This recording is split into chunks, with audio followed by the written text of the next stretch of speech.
Okay, so welcome to the Spaceholder Training Introduction. And we're going to start with sharing a bit of an overview about the training.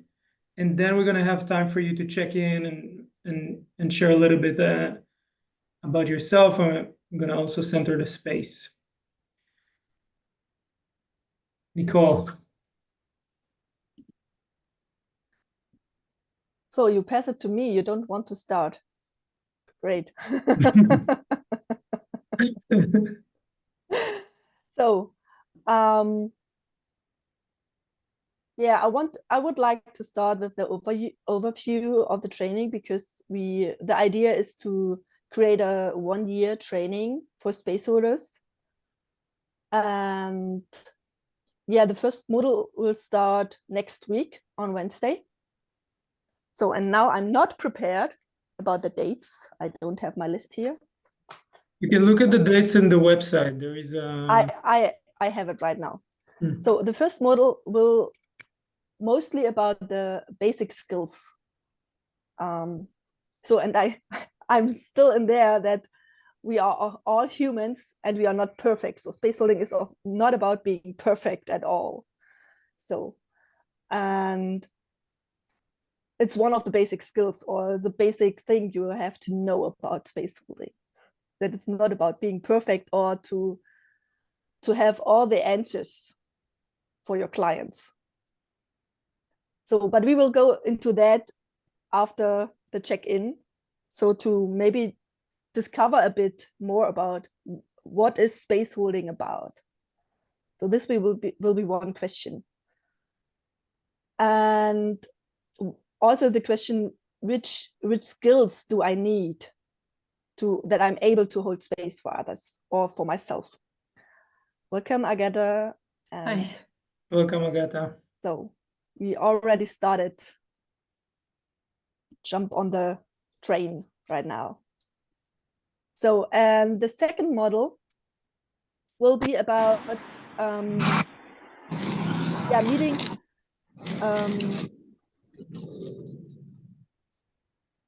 I'll take care of this. You take care of what? Yes, of the noise that was in the Of the noise. Okay, you mute all of them. No, I just muted Rose. It came from Rose. And Rose, by the way, please open your video so we can also see you. And welcome. So the second model will be about, we call it becoming unhookable. So that means that you maybe made some experience in your jobs where you are coming from, that you maybe have clients, and something in the interaction triggers you. So something inside of you happens, and then you become, in a way, reactivity. So in the second model, we will talk about this and how to handle those things, or how to use these things, which we will know about ourselves in that. And Dor, you are warmly invited to add things what you are missing to the models. Yeah, I just want to share about Unhookable that we did this. We did the first Spaceholder training. We started with module 1, and we had a great module with a great team. And when we went towards the 5th and the 6th weeks of the training, we started talking about Unhookable, and it seems very valuable for people. Like when my client, for example, in the space does something that triggers me as a spaceholder, or I get like, I'm starting to think about it, this conversation gets stuck in my head, it throws me off my center, I give my center. So a lot of this happens a lot. We did about 3 or 4 unhookable trainings, and we discovered like a whole world of us getting hooked. So we decided that that should be the second module, because if you're getting hooked by something in the space, you're not really holding space because your center is somewhere else. And yeah, that's why we chose to do the unhookable training as the second module. Yeah, and it has also to do with maybe some things we call shadow principles. that are some unconscious things going on in the space we didn't notice. So it's also about becoming more aware about those things in the space. There, and then the next model will be a kind of bonus model. So it's not mandatory. It's not, yeah, it's not needed that you join, but you can, and you will of course have benefit from that. And we call it asshole training, of becoming a conscious asshole. Because we would invite you to realize that sometimes we have strategies of being a good girl or good boy, to be adaptive to the situations, and we have learned a lot of strategies to do so, to be adaptive to spaces, and to create something different from that. Not in that way to be arrogant or egoism, but to become conscious about, you can choose if you want to be right now a good girl or a good boy, or to create possibilities for the space. So it's not about that the client is needed to love you, or that you take care that the client loves you. It's not necessary that the client loves you. So that is meant by becoming an asshole, a conscious asshole. Yeah, you need it in spaces, for example, one of the participants does something to destroy the space, or does something that the space doesn't work. And then consciously you need to navigate the space somewhere else. And if you have the strategy of being a nice guy or a good girl, and you don't want to hurt anyone, so in your core, in your strategy, what you used to survive until now, it's going to be really hard for you to navigate the space as a space holder. So we chose that to be the first bonus module after the unhookable, because you need to be unhookable, and then to be a conscious asshole to navigate from there, the space. And it takes a while. We have a lot of experiments that we give you. You go like to a restaurant and you change the dish, like someone give you the dish and you're like changing that. And then they bring you another one and no, this is not good as well. And you send it back for no reason. And Naomi's already laughing. I think it's going to be for you, Naomi. No, I live in Israel. We do it all the time. Hey, you used to that, huh? Well, it's a different kind of an assholeness. I think it needs to be conscious also. Yeah, not arrogant and direct. Yes. Yeah. So, and we would like to follow that line in the model 3. And model 3 will be about the gremlin, what we call gremlin. And gremlin is a part of ourself which is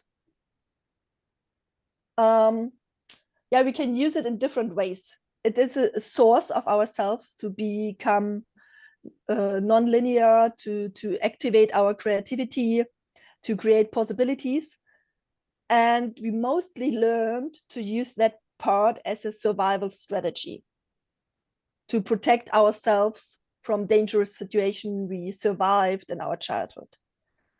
So the model 3 will be about meet your gremlin and to build up a relationship to them consciously, so that you can source its powers and sources for your space holding. Yeah, so you have also, we can call it your shadow world, the part of you that hates someone, or the part of you that want to take revenge, or that gets superior, or that want to compete or want to dominate.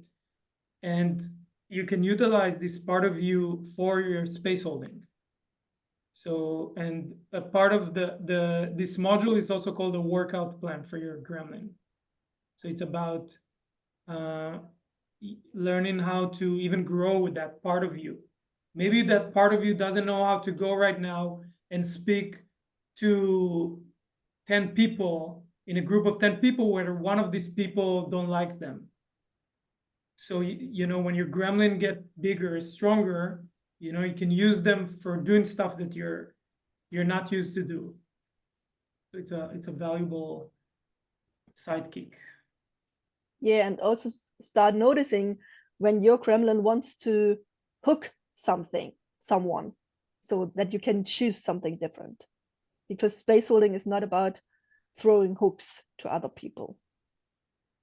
So, and this is also part of creating, we call it low drama or high drama. So high level fun or low level fun in the space. And then we will go further to the upper world of ourselves. And that's why in model 4, we will talk about our archetypal lineage. So, and I would like Dor to invite to say more about this, because I right now have a block. Yeah, for example, I'm in works. Vietnam right now because I had this archetypal invitation to come here. Like someone told me, well, it's Clinton.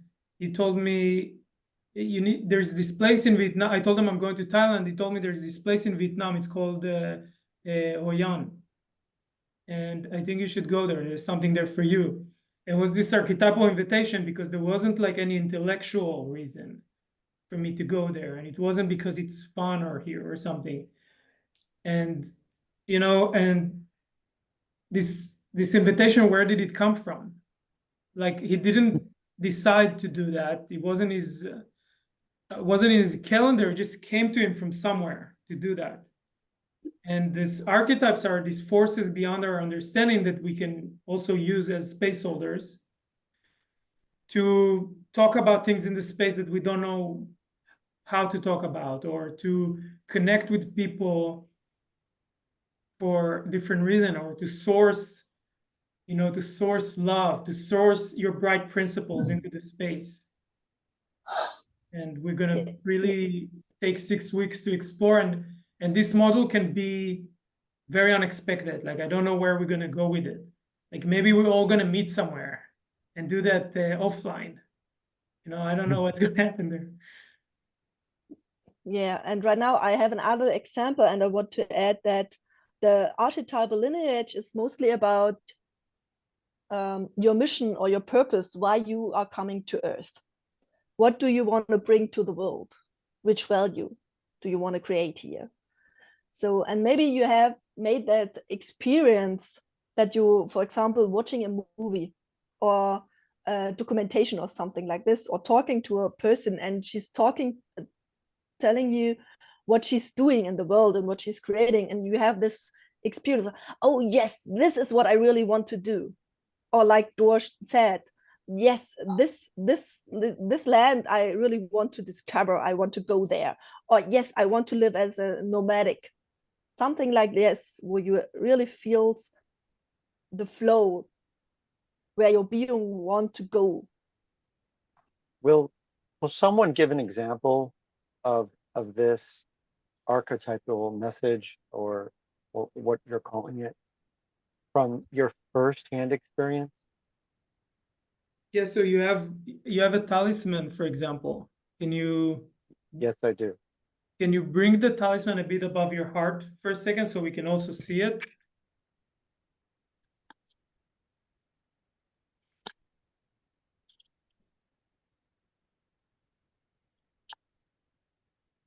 Thank you. So I mean, when you wear this talisman, what does it does to you that it's different than your ordinary day?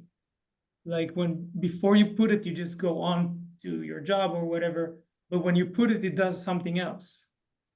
What does it do for you? Yes, I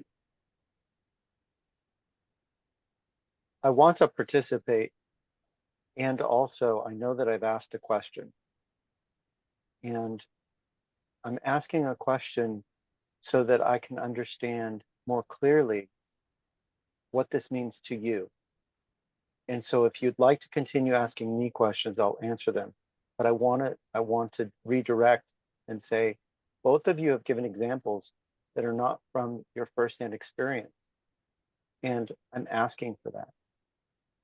And in my example, it was really about me coming here, really me coming to Vietnam and taking this, I call it like an archetypal journey, a journey that brings me to do something that is beyond my 4 bodies. It's come from my 5th body. So it's beyond my intellectual body. It's not a physical need. It's not an emotional thing.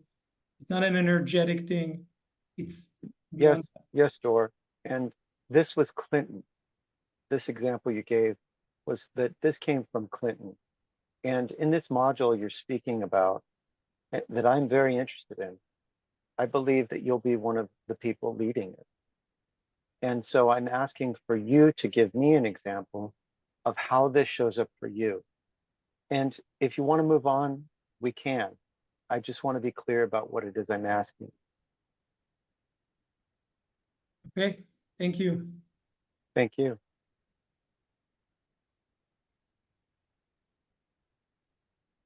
Okay, let's move on. So yeah, I'm not sure if that it's now ended, or is that I'm not sure if there's something open right now from your side, John.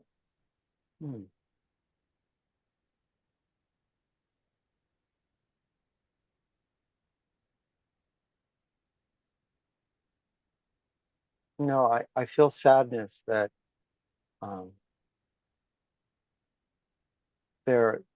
the space could be more open, and I think that it's closed more, and also I'm prepared and ready to move on. Okay, so then I will move on, and I invite you, John, to let us know and to be here with just sadness.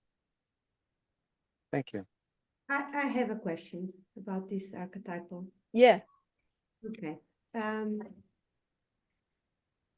I have the way I usually move in my life. I have these moments of I see one thing, or like in possibility management. It's the last one. So I opened the book and I started reading, and I had this yes, this totally yes. And I had this through my life. My road has been built with these things. And I would like to know if this is related to archetypal body. I would say it could be. So it could be a hint for you to check out what are the passages in the book where you have that yes. To really check out in detail what you are reading about. What is the topic? And this can guide you to what is it what you want to bring or to make it happen in the world. And I can say from my side, I came to that world and I want to create a better world. And this is not meant in a way to create a superior way of life. I want to transform. So one of my bright principles is transformation. And this bright principle is leaded from our archetypal lineage. So that guides me. Okay, where's the way where I can create transformation in myself and also for others? In myself, I develop myself each day, doing different processes, using different tools, and all that tools we will bring into that space also. And this is the part where I create spaces to bring transformation into the world, that I created this space right now. To invite people to also being able or having access to all that tools that I'm using. And you don't need to use them, but I can offer this. This is my part. I can offer these tools to create the possibility of transformation. And this is guided by my bright principle of transformation. Just as one example. So if we are dwelling into this, yeah, no- I don't want to dive deeper right now into the archetypal lineage because it's the last model. no, it's just it. I think that the curiosity is about, and from what I heard, both from John and Katerina, and it rose up in me as a result, is how do you get it? It's not what do you do with it. It's like what's the difference between reading a book and getting a hint from the book than from hearing from Clinton. And so Yeah. so that's Yeah. what's more like the conundrum of what this archetype. Right, Naomi, and I would like to invite you to keep that question and to join the model 4, because this is the space where we will dive into that. Okay. It is too big, too much to do it right now in the introduction for the whole training. Okay. So, but this is the real question which will guide you to that topic. Thank you. Yes, and So- this is already an archetypal space. So you get to start feeling what's the difference between this to another space that you've been in. So Or another space Can I hand over to you for the overview, because I have a knocking on the door from my daughter. I need to go to check. Yes. So this is the 4th module, but really with the bonus in the middle, it's the 5th. And the last bonus module that we're doing is creating your game plan in your game world. And so a game plan is like a plan, but it's not about like your vision, or it's not about like what your mind can plan. It's like, who are you when you're approaching to create your game world, to create your team, your group that is about this thing that you came here for the world to bring. And so this module is going to be more like teamwork together, that we as a team help each other build each other's game worlds and support you in, for example, one thing is creating your circle. Like, how many people are in your circle? And really make your circle, or make your context of your game world more clear, so more people can participate in your game world.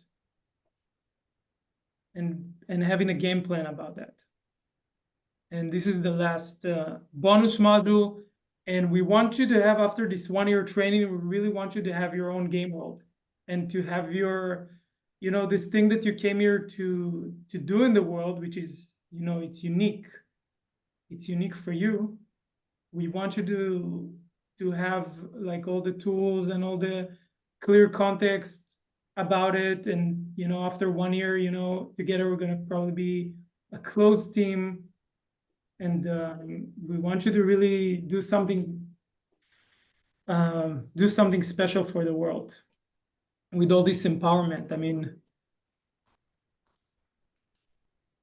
like for me, yeah, I feel sad sometimes that, that I think about all the gifts that I got in my journey. I got so many privileges, so many things. And I sometimes think that if I'm not going to do something about the world, like, who's going to do it? Like someone that, didn't have all these things, or all this, got to meet all these people and got to be in all these trainings. And so this is really why I'm here for, and why I'm delivering this training. It's about empowerment for you as space holders. I see that the world really needs space holders. There were people doing certain teachings and certain things, but really to hold space, to be responsible space, that people can come into your space and feel what radical responsibility feels, or what feelings are okay in the space. I think that's what I see the necessity in the world today. Yeah, and in this way, I go on and ask you, what is your necessity to join this training right now? You have get the last 30 minutes nearly, an overview of what we want to offer. And something in you brought you here. And maybe, Naomi, it was your archetypal lineage. Maybe, but not. Maybe. No, So I'll think yeah, about it. I'm really curious to know more about your backgrounds. In which context are you located about space holding? What does space holding mean for you? Where are you come from in this territory? And also what are your necessities to join a 1-year training about this topic? And also, what's your name and where are you located in the world right now? To add to all these questions. And we're going to give you only 2 minutes each one to answer them. So if you have something coming up, pop up, go in, say your name, where you are, and answer this question and basically check into the space with this. I just have one question because I'm a bit confused because I believe that the training was like 6 weeks, but now you are saying 1 year. Yeah, The model one is about 6 weeks, and each model is about 6 weeks, and bonus models are about 4 weeks. Okay, so what is, yeah. So the 6 weeks, the first module is a basic skill module, and you can join only that. And you can actually, we let people, like there's some people with that we're gonna let even to join one of the last modules even. But you basically can join each module separately, so you can do only one if you want. But you can also join the whole year. So it means like you can choose different modules from the year during the year, like if you cannot join the full year. Yes, and for example, if you don't have basic skills, we're not gonna let you join module 2 or module 3. Yeah. And if you're still getting hooked, we're not gonna let you join the 4th module. But some people get this. You mean getting hooked? So it's like this specific term that we use. Nicole shared about this before, but it's basically mean that you're getting reactive because of something that someone did. You're becoming reactive to that person, and you give your center, your energetic center. Oh, okay, I understand. And in that way, we can also offer a converse of you to have a call about this, so that we can check what experience you bring, which you already have, to check out if you fulfill the requirements for each model. Mm-hmm. Because it's not, I know some buddies are here that are bringing experience from other courses, workshops that maybe fulfill the same thing. Mm-hmm. Can I ask something quick? Yes, go. Because I just learned about it yesterday, so and I hopped in. I'm not sure what are you going to talk about the format and the kind of more structure of what does it gives us at the end? Is it like a personal coaching system in a sense that it's about training us to get into a certain point? Or would it be also certification that I can use when I go and do my groups and say I have a certificate in space holding? I don't know what it is exactly yet, but stuff like that. Mm-hmm. So we want you to really take your authority and not need certification. Like, we want you to meet your clients in a way that your clients, just from talking to you, they'd be like, I want to work with you. Like, it seems that the way you are in the world, you hold space, you take a stand for something else. And so this work that we're doing, it's not really about certificating you.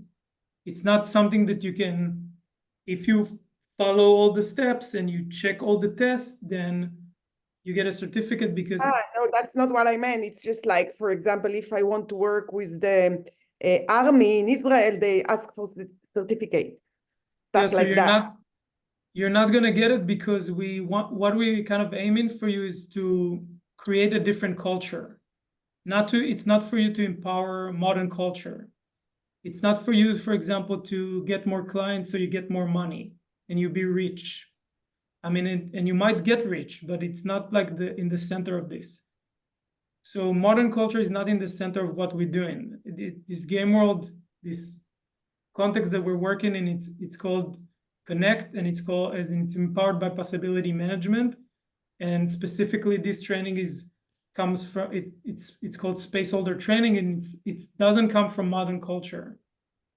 So in the center of it, there's nobody can give you an authority, and it works a bit different. And I understand you just jumped in because something called you to join, and you can now learn about this new world that works a bit different than what you're used to. But I can say that you would get, from my experience, and I see 100 people that are working in this context, and they bring a lot more value to their clients, from what I see, from what I judge as value, than what someone with a certificate in modern culture gives. Okay, you answered my question. You're welcome. And you can and it's also, I want to just say, it's also about coaching. So we empower you to be great space holders, and also you can use it for coaching one-on-one. Because if you know how to navigate with 4 feelings, you can navigate also one-on-one with your clients. It doesn't have to be that you have a whole group.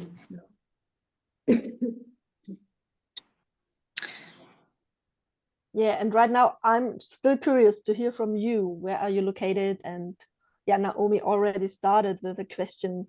What is her necessity to be here, to know more about this new culture she yesterday received? Yeah, maybe you will go on, Naomi. Okay. To what introduce who I yourself. am and why am I here? Is that the idea? Okay. So I come from Israel. My name is Naomi, and I am doing workshops in positive psychology. I developed a tool for building resilience using a game, and it's something that is recognized by the positive psychology community, and they recommend me. And now I'm starting to do resilience in Israel in time of crisis. So I'm working with soldiers, and the aim is to really lend a hand to people who are struggling, which is everybody here now. So I'm doing groups. So that's why I came, because I thought, you know, I can always improve myself and that's it. Yeah, thank you. Thank you. Thank you. Thank you for going first.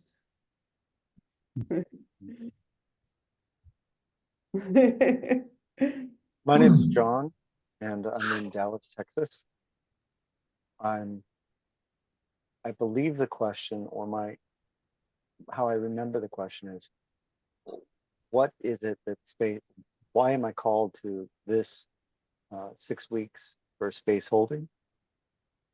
Space holding for me is at the core of my mission, whether it be in groups or one-on-one, that as you describe, being unhookable and present in the space and creating space for what's next or what will unfold is very meaningful to me, and a training on deepening my capacity to create that is very desirable for me. I want that. I want that for me. I want that in the world. Thank you. Thank you. Thank you, John.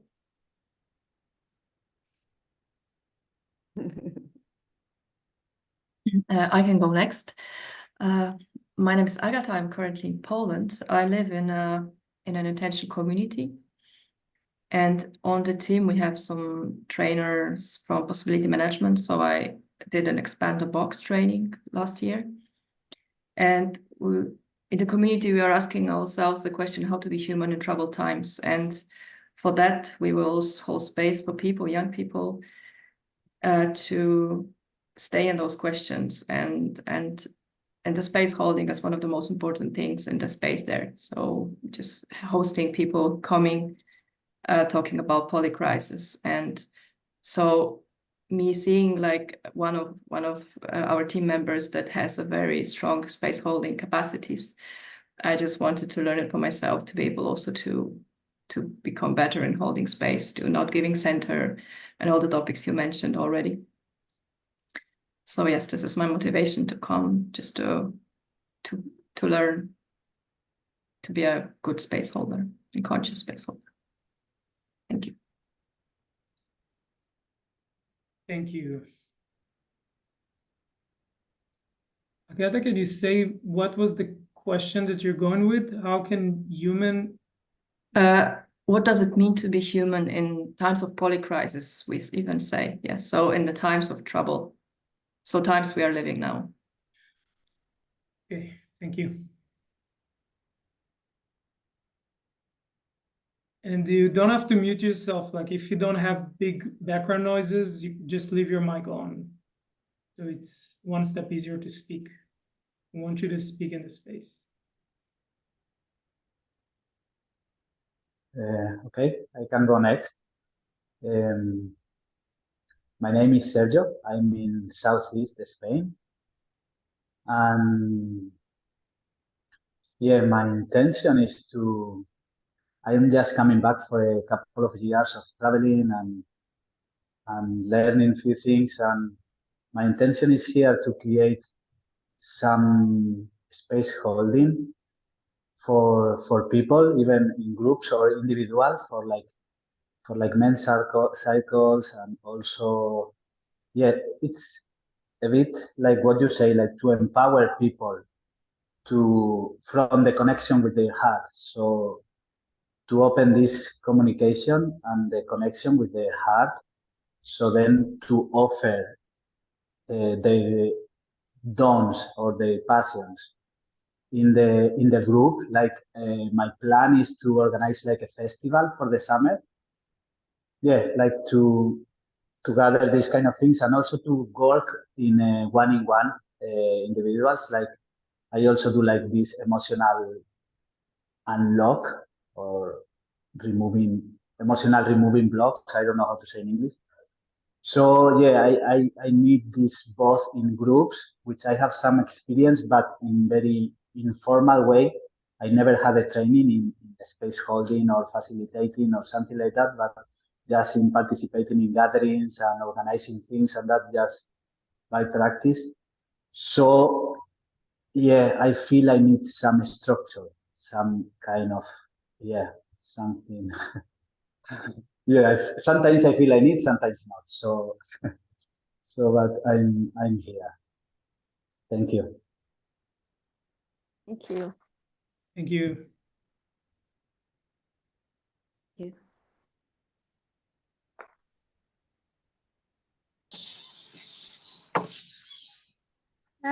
Yeah, so I can go next.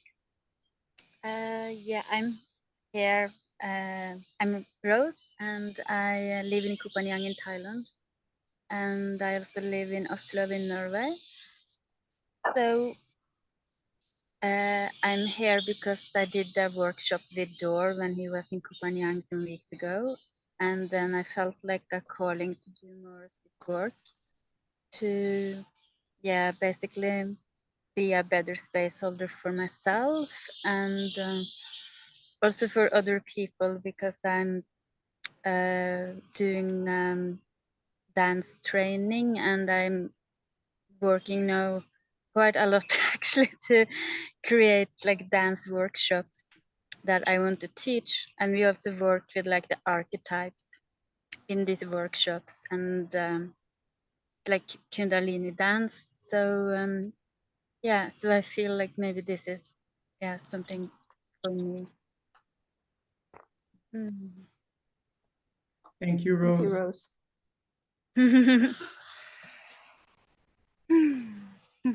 Thank you.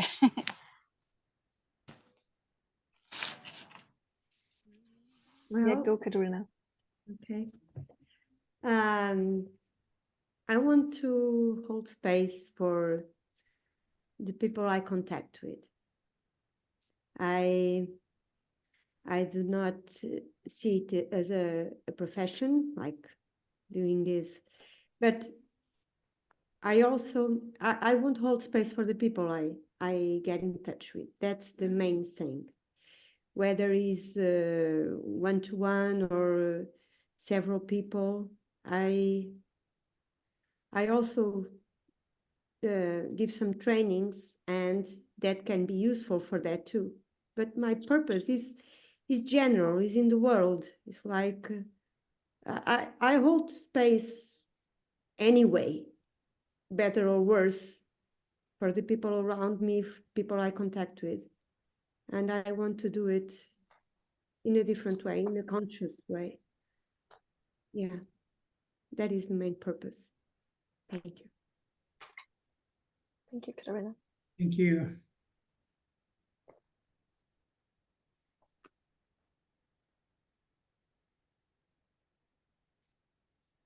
So, Amy, do you also want to share something about you? Yes, I am now in Vietnam, and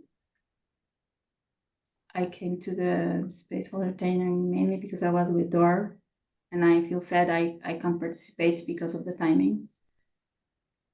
And for me, it's a big call to be a space holder. I feel like lots of fear about it, and it's something that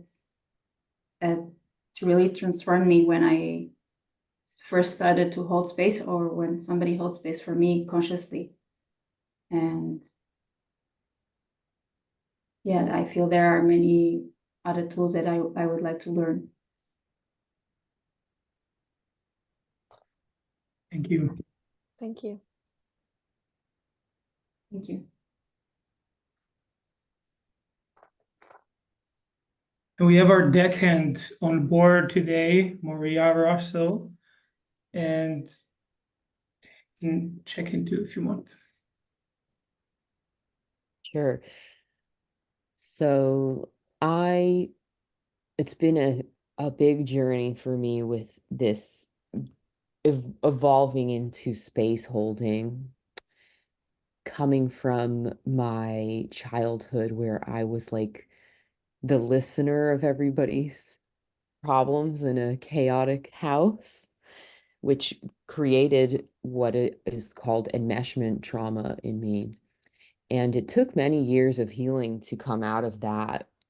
And it's as I started to hold space for myself more, especially like through compassion practices and all of this, I was able to do it for others a lot. And then I ended up, moving into this new era of coaching, right? And this really called me. How did this happen? I'm trying to think. I didn't know the term space holder till like maybe 2 years ago. And I was like, oh, okay, what's that? I started looking for more info on it and reading and like, oh, okay, like I think I get it. I don't know. This is like a mystery of how this is going to be because it's in another context, I guess, of PM. But I'm really curious and open. And as the journey keeps unfolding of space holding, it's like a lot of things over the last few years, like the unhookable stuff that you're describing, that would happen. And I'd be like, oh my God, that's not it.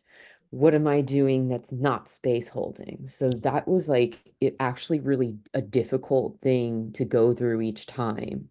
like a blow to the ego each time. So it's yeah, we'll see how this goes. I'm really excited. I've been waiting for us to do this training since I missed the last one when I got in too late. So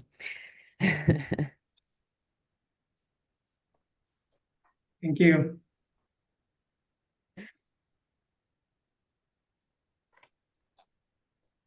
Is it possible to ask something related to what Katerina said?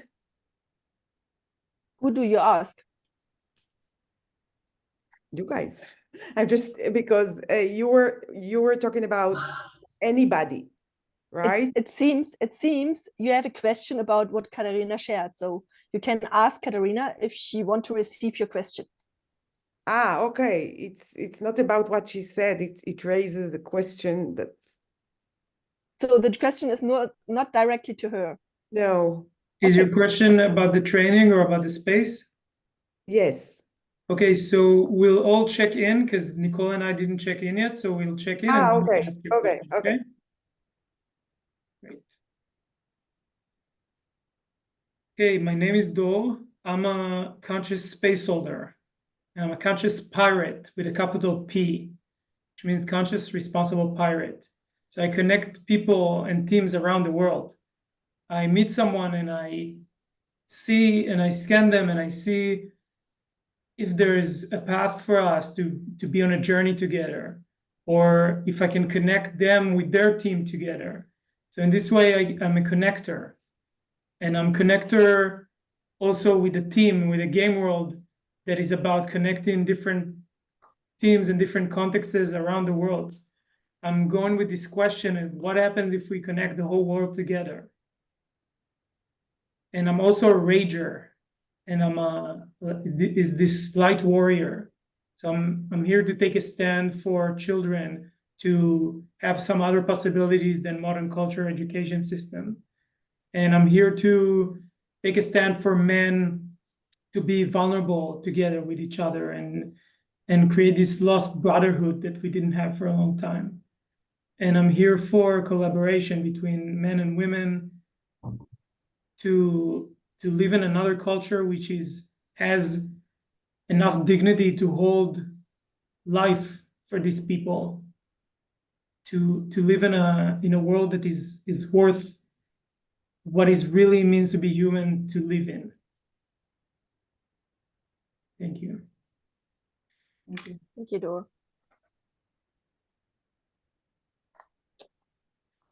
And I just So- want to share also that I'm here in the training as a space holder, and I'm here also to go to my edge as a space holder and to see, what it is for me to forget what I know about it and to experiment, to experiment in another dimension than what I know. Yeah, that's it. Go. Thank you again. So yeah, my name is Nicole.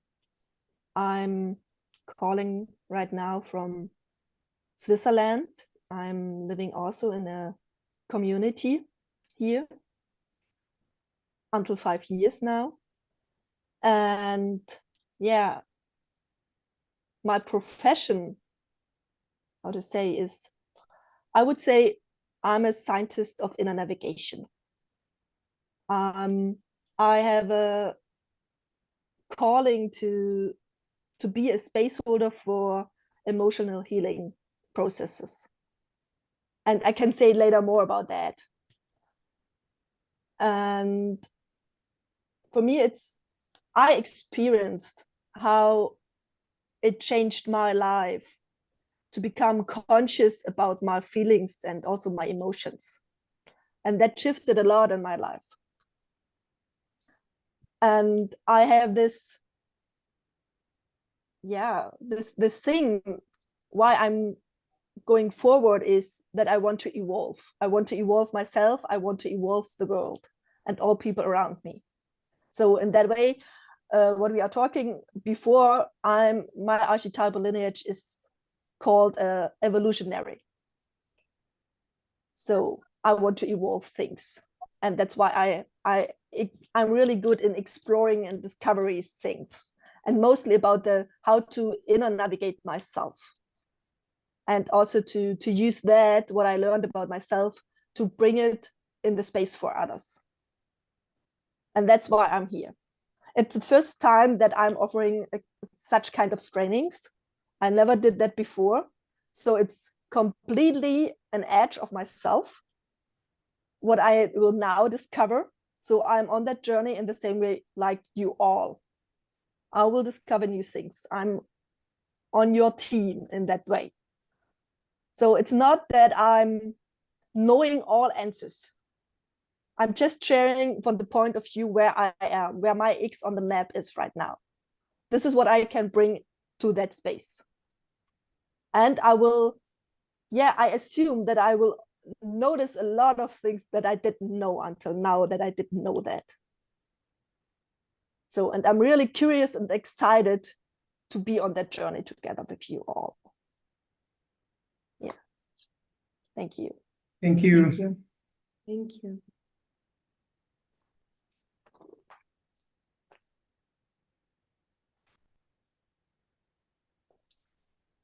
Hey, So Naomi, go ahead with your question. Okay. I was just wondering, is it gonna, because we were talking about groups and one-on-one, it's like more like work stuff related. And when Katerina raised the issue of just being a space holder for everybody, I was wondering whether it affects friends and family. So is it like only groups like who are now coming together, or is it like groups of as a group of like a family? You're not always together, but sometimes you need to hold the space for each one in the family. So I don't know. So you can choose. In my experience is, if you become a space holder, you are a space holder each time. And of course, you can choose to be a space holder just for yourself. And you can also choose to be a space holder for groups. But if you choose to be a space holder for groups or for others, it is needed to be a space holder for yourself at first. So I'm not, didn't get it, but okay, I will ponder about it. I have also something coming up about when you're a space holder, it means that you hold a space. So it means that you're taking responsibility for the space that you are. You're taking responsibility for what is happening in the space. And then what's going to happen when, let's say you just did a workshop and you took responsibility for that space. And then you turn around and your partner is there. What you're going to do, you're going to drop all your responsibility and you'll be just not responsible at all to the space of you and your partner. Okay. So, I mean, it's almost like once you have the power of space holding, you have this huge responsibility. This power comes with responsibility. And then, with your family, with your sister, with everyone, you start notice, really, they're like my clients. They're like, I can scan them. I can notice what they're feeling. I can notice what am I feeling, what's going on with me. So it's like this choice about what you do in the spaces that you are in life. So it can change your whole life, this space. So we want you to be aware of that before you sign in. Yeah, it's kind of something that you do sometimes intuitively as part, like as a mom or as a, so it's just making it better, doing it better. I would say it's making it more conscious. Yes. Thank you. And there's layers to. Yeah, of course. Yeah, we don't use it in that way that something is better or badder, like good or bad, wrong.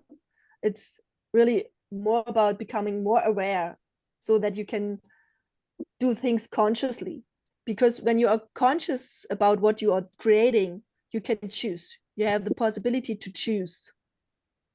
And you are more aware about the consequences, what you are creating, which results you are creating by using the strategies you are using. Maybe sometimes you have that experience that you want to create a specific result and using specific strategy to get there. And in the end, you notice you didn't get the result you want to get. So, and that's why this is because you used some unconscious strategies, or there was an unconscious purpose in it. You didn't know that you used that. So this training is about becoming more conscious of what you're using for strategies, what is your purpose about, so that you can really consciously choose. More planned, like you would say, to be more planned in your interactions? Or maybe I'm using my own vocabulary, I don't know. Yeah, maybe it's a thing about vocabulary. Yeah. Okay. I would like to speak. Yes, go. Naomi, perhaps in space holder training, there'll be a more conscious of what's happening for you in your daily life or in your space holding, and the more consciousness of the space itself. And so when I hear Nicole saying, or when you said to Nicole about planning, and Nicole was talking about trying to have an outcome, that perhaps you let go of a plan, let go of the outcome, and be with the space. So in the space, something is happening. And if you have a plan and you're with the plan, then you're not with the space. And if you want an outcome, but the person or the group is somewhere else, they need clarity, or they need, the space needs something, but you already have in your mind that it must be a certain way, then again, you're not with the space. And so in space holder training, what I think is the opportunity to deepen and be with the space, be with yourself, be with the people that are in the space, so that from you, something can flow through you to the space to serve the space and the people that are in the space. Yeah, thank you, John, for adding that. And I also want to add what's coming up while you are sharing is this training is not about creating things from our minds. We will not feed just our minds with theory or some stuff, some knowledge. So it is not that way that we know it and we just share our knowledge with you. This space is also about experiencing things, and therefore you need your feelings, for example. And in that way, we using that map of that we all have our system. My system is built from 5 bodies, not only from one. I have my physical body. This is about the muscles and the organs and so on. And we also have this mental body where our thoughts come from, for example. Yeah, we're creating constructs with our minds. We're making assumptions, conclusions with our mind. This is our mental body. And we have also the emotional body located in our hearts. So this is about our feelings and emotions. And we have also our energetic body. So this is the part of us yeah, maybe I can explain it with an example. Sometimes you made this experience that someone is coming too near to you. And it's not because he touches you, but you have at some point this experience now that is too near. And this is why, because of the energetic experience that he's coming into your space. So, and you have maybe this kind of reaction to make one step back, or to say, please go a bit more far from me. So this is because we have a sensation of energetic spaces around ourselves. So, and then the fifth body we are using is our archetypal body.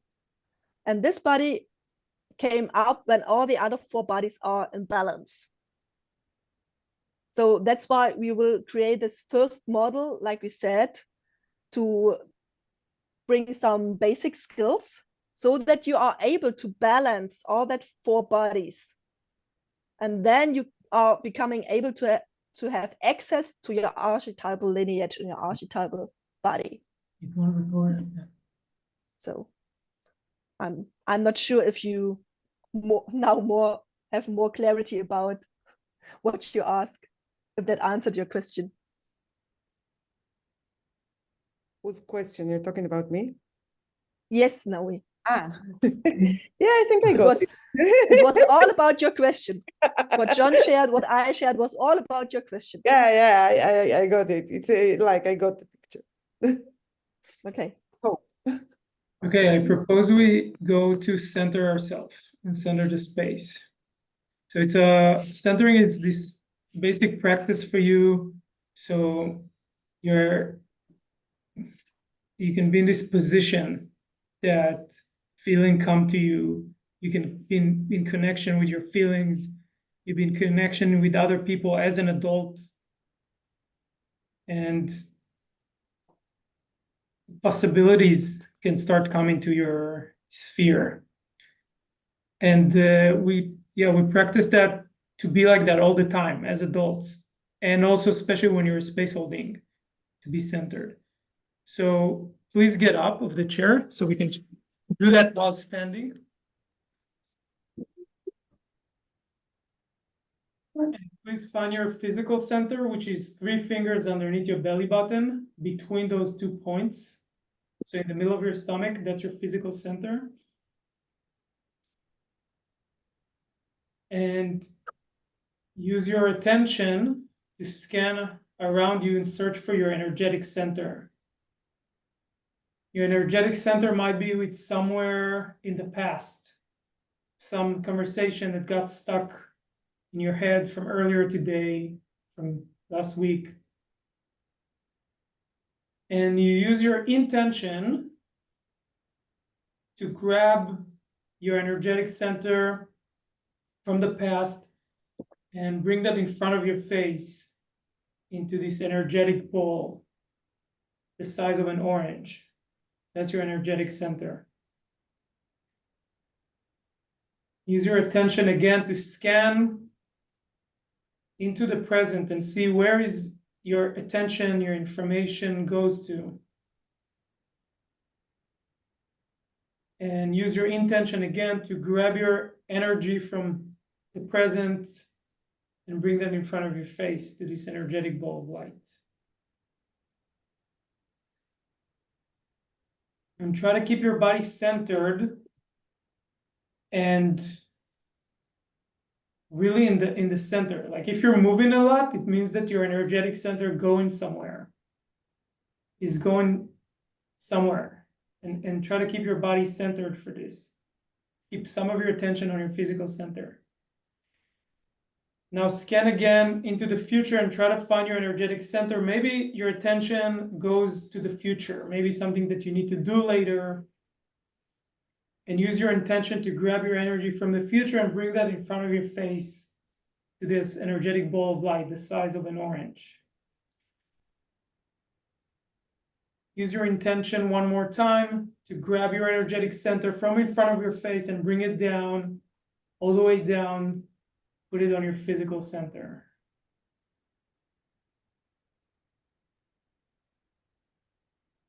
Use your clicker and click to declare a grounding cord from your physical center to the center of the earth. So you click your fingers and you create a grounding cord that is 2 to 3 centimeters in diameter. It has a certain texture and a certain color. And if you can already see this energetic grounding cord that anchors you to Gaia, say the color of it in the count of 3. 1, 2, 3. Orange. Mine is Green. Orange. Green. great. Now you have the sensation of being centered and grounded.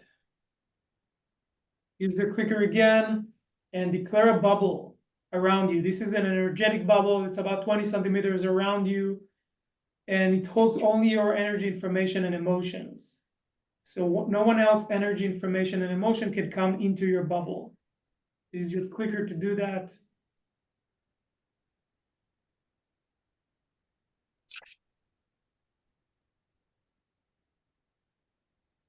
Great, and see how it feels to be centered, grounded, and bubbled. If there's anyone else energy in your bubble, which may look like a certain color that doesn't belong there, or a picture of a person, use your clicker and flush down this energy that is not yours, down your grounding cord and into Gaia to recycle there. So you clear your bubble from any energy that is not yours.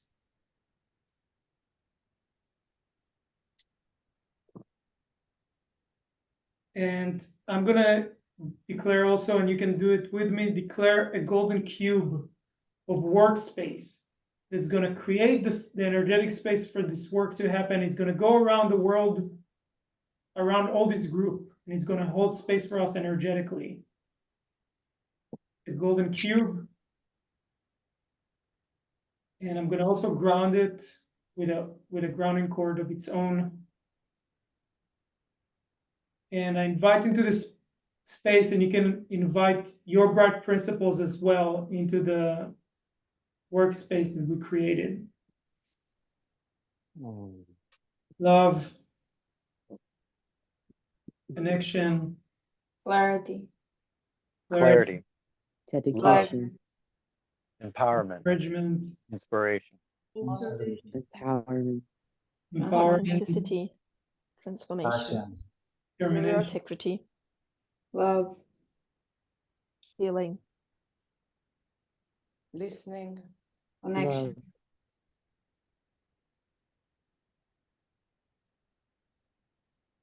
Thank you. And please bring yourself closer to the screen.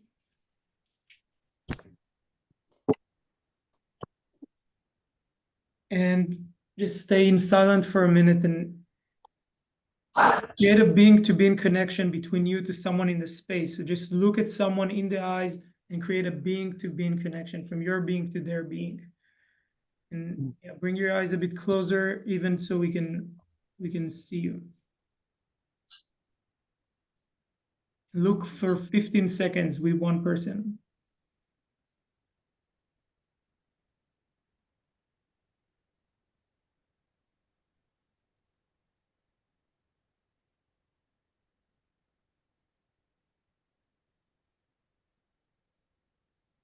After about 15 seconds, switch to the next person.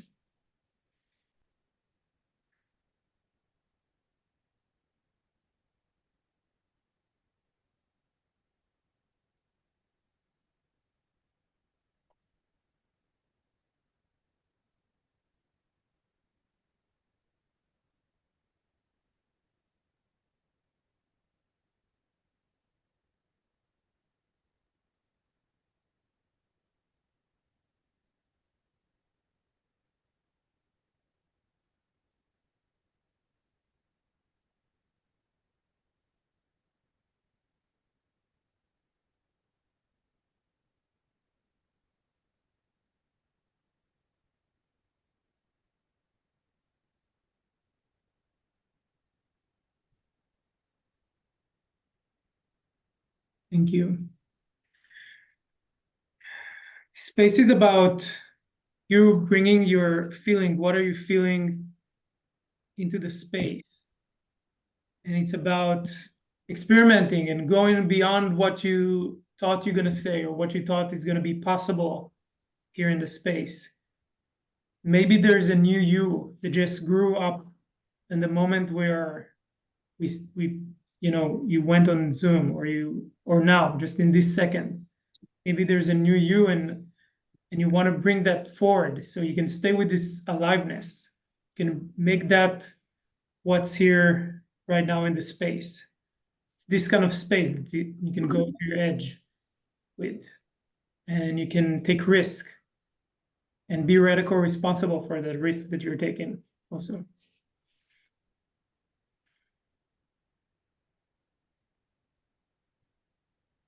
Yeah, and it could be something about what did you notice about yourself while you are doing that exercise? What did you notice about yourself while you are centering yourself? How does it go for, how does it went for you? And then the next step, what did you notice? What happens with you, with your feelings or with your center while you are connecting with the eyes to a person? I assume something was going on inside of everybody here while doing that.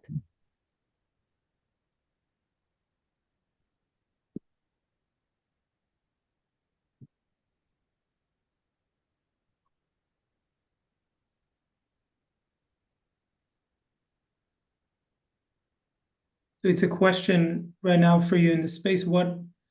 So you got centered and then you came in contact with someone. And what happens then for you? What happened?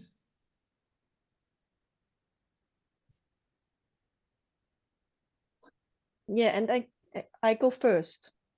So what I notice each time when I'm doing this centering process is how difficult it seems to take my center from my mind.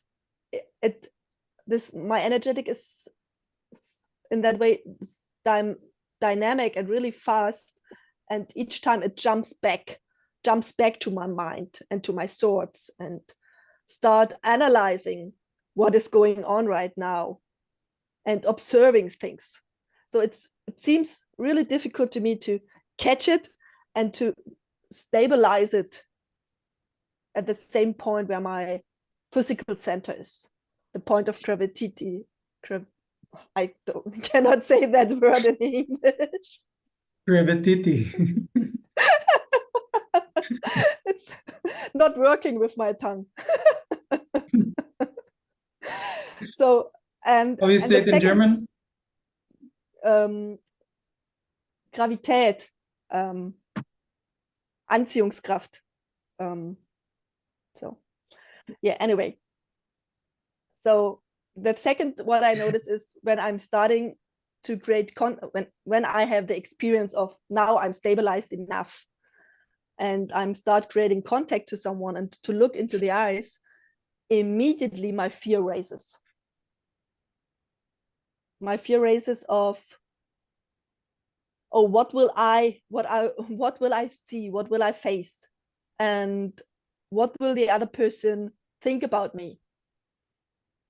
So I right now feel this prickling and tickling in my system of my fear. That are so many people here and going in contact with them. So this is what was going on for me and that doing that exercise. And now I'm still there and to try to hold this prickling and tickling in my system, to let it circulate, to let my fear circulate in my system, because it makes me more alive and I'm right now more aware of what is going on in me and in this space. Thank you. Yeah. Thank you.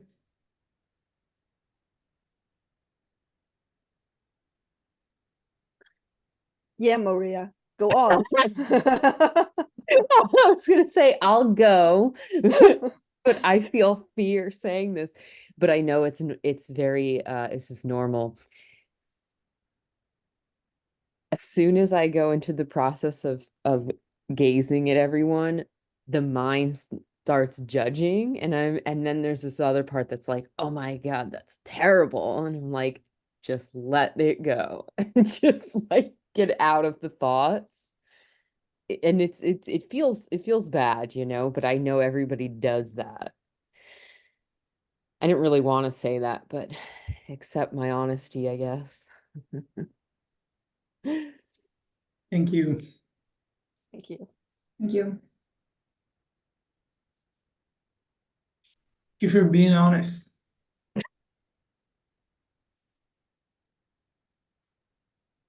I want to say that the moment I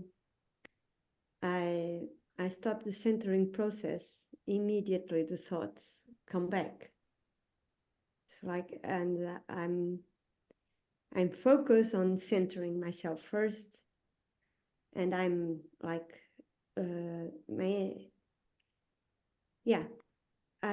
I stop. I can stop my thinking for a while, for some moments, and then they immediately come like, oh, it's over, good, I can go back. And yeah, and then when I go into connection, I sense some fear, but what I sense more is this will of connecting, and the thoughts are, will this person also connect with me? Does this person feels connected as I am connecting? And this is what drives me. I sense that I feel love going through this connection that I'm having with the other person. And the thought is, will the person feel this? And yeah, thank you. Thank you.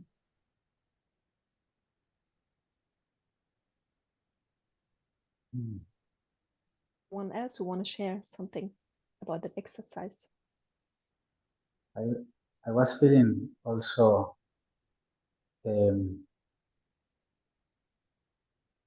not too difficult today to get centered, to collect my thoughts and my energetic body. So it makes me a bit of joy. But then I feel sad when I look at the other's eyes because of the technology in the middle. I felt sad because I could not do it like in person, like look at the person and the other person look at me, and then, okay, we are looking to each other and we are connected, as Katarina said. So I feel sadness because of that. And that's it. Thank you. Thank you, Sergio. Thank you. Yeah.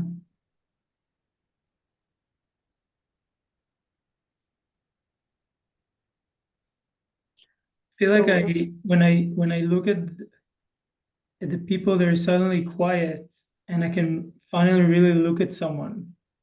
And when I look at someone's face and I see all the little details, I feel that I'm getting to know them, or getting to know their being that radiates through their face. And I feel connected again, and I have this sadness, like I miss you. I have this like, oh, I miss you. And it feels so good to connect. Like I feel joy to connect with you again. And it's like, where have you been? Where have I been? Something like that comes up. thank you, Dora. Thank you. Thank you.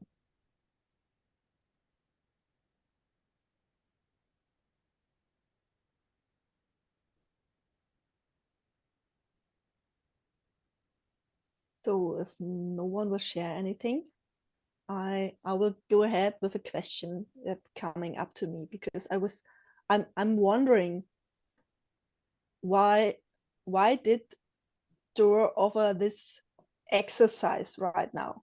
What is the purpose to center and ground and bubble myself. What is the benefit I get when I do so? What is the benefit for me as a space holder? Or yeah, for what purpose? How can I use that? Also, how can I use all the things I'm noticing about myself while I'm doing that exercise? In which way does it support me as a space holder when I'm noticing, oh, it is difficult to center myself? Or how can I use it that I notice, oh, there are some feelings rising up, for example, fear or sadness, or also joy or anger, maybe. How is it valuable for me as a space holder? And I'm just bringing that question into the space. It's not that I'm just making a kind of rhetoric question. I will bring to the space, and afterwards the answer. I really want to hear from your side. Will you ask the I will question go. again one time clearly? Yeah, what is the benefit for me as a space holder to center and ground and bubble myself? Why is that a basic skill? I will go. And I hear the question as, what is the benefit for me to center and ground, and even to declare a space around, a cube around the space in which we are working together. I think first it raises my awareness and consciousness to what is happening for me, that there's an internal process happening and I become more aware and I'm more present with what is happening now. And in space holding, for me, it is about what is happening now. So even as a fear around connecting with the person in front of me, or a joy for what this means, whatever the feeling might be, whatever that story is, that it is happening right now. And by declaring, by making declarations and creating a routine, a process around the beginning of this space, it helps me drop into what's happening now and really connecting to my system of what will be. Thank you. Thank you, John. And I have one thing that raises for me, because as you used the word building a routine, my fear raises, because routine for me means something that I do automatically. Mm-hmm. So, and in that way, it becomes a thing that is more unconscious. And this is not what I want to create with the centering process. I want to invite to do it really conscious of that process. I feel joy that you're asking this question, because I felt fear when I used the word routine, because I thought there may be misunderstandings around the word routine. For me, in this context, when I say the word routine, these are the things that I do in the beginning of this space, and I do them every time. But that does not mean that I do them without intention or unconsciously. To the contrary, I do them on purpose, intentionally, consciously. Does that speak to what you're asking? Yes, thank you. And for me, that is more associated, and maybe it's just about wording. For me, this is associated about to creating a conscious ritual I'm doing in the beginning of a workshop. Thank you for the distinction. Can I say something with regard? Yes, go ahead, Naomi. So I totally understand the reason that you said, but I felt totally different. I was like dizzy and out of it. I was focused so much on the energy exercise, that the coming out of it, it was like I really had a dizziness in my head. I was totally unfocused when I came out, and we had to connect with the eyes. So I wasn't feeling more aware of others. I was really in my bubble. Yeah, so there's also a question raising in me when I'm listening to you, Naomi, is did you try that to make that exercise with your mind? No, I was totally not, no, I let go the mind. But it was like two different scenarios that I connected with, one very much, and the other one I couldn't come out of the first one. I have a question. So you said you were dizzy when you went out of the exercise. And so what was the feeling behind this dizziness in your head? Like if the dizziness had a feeling behind it, which feeling was it? And I'll give you 4 possibilities: anger, sadness, fear, or joy, or maybe a few of them together. It was none of them. It was helplessness, like, I think. Yeah, so helplessness is a mixed emotion. Is an emotion of sadness and fear mixed together, where they're mixed in a way that you cannot feel them separately. So this is why you said none of them. So, Okay. so what I'm sensing is that when you get out of an exercise in which you can be centered, and you let go of your center goes somewhere else. Yes. Then you feel helpless. Yes, definitely. Was not it didn't connect me into the rest of into the second exercise. It threw me off. Yes, you are correct. So yeah, go ahead, Dor. No, go. Yeah, what came up to me is maybe your next step for a practice is to really practice stay connected with your center while you are creating contact. It was just too quick. And didn't have time to flip it. wait, just a second. So this mixed emotion is an emotion, which means it's a feeling that got stuck in your past. So it's not the first time that it's happening. It's happening every time. Which means it repeats itself.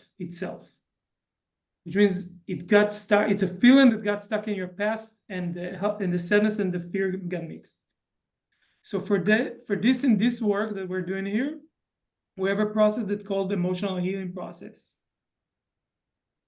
And you get to feel the feelings when they first got stuck. You get a space holder to do that for you. And it's very much part of this training to ask for a space holder to do an emotional healing process. And you get to find the treasure that got stuck there together with the emotions, and you get to separate them. Okay. And after you do that, then you get the possibilities, but actually you find the treasure just now, because you discovered that you have an emotion every time that you drop your center. Thank you. So you get to ask for this emotional healing process here in the space. You can ask them here. And we also have a bigger group of about 600 people that hold space for each other, and you can ask that also in that group. And we're going to send everybody here all the links for those groups. And also we're going to start our own group for the training that you can also ask there for an emotional healing process. That's strong. Yeah. Great. Valuable, I would say. And also I noticed that So I noticed, Rose, that you were moving a lot when it happened, and I think it reminds me of what Naomi shared. Maybe it's about being dizzy or something. What it was for you that you had a lot of movement while the centering happened? For me, it was, I noticed that I had a lot of energy, like my emotion center was a lot of like in my heart chakra. So I just tried to like work with it and get my center more down in my body. So you felt your energy, which is really your center, going somewhere else, and you used movement to bring it back? Yeah.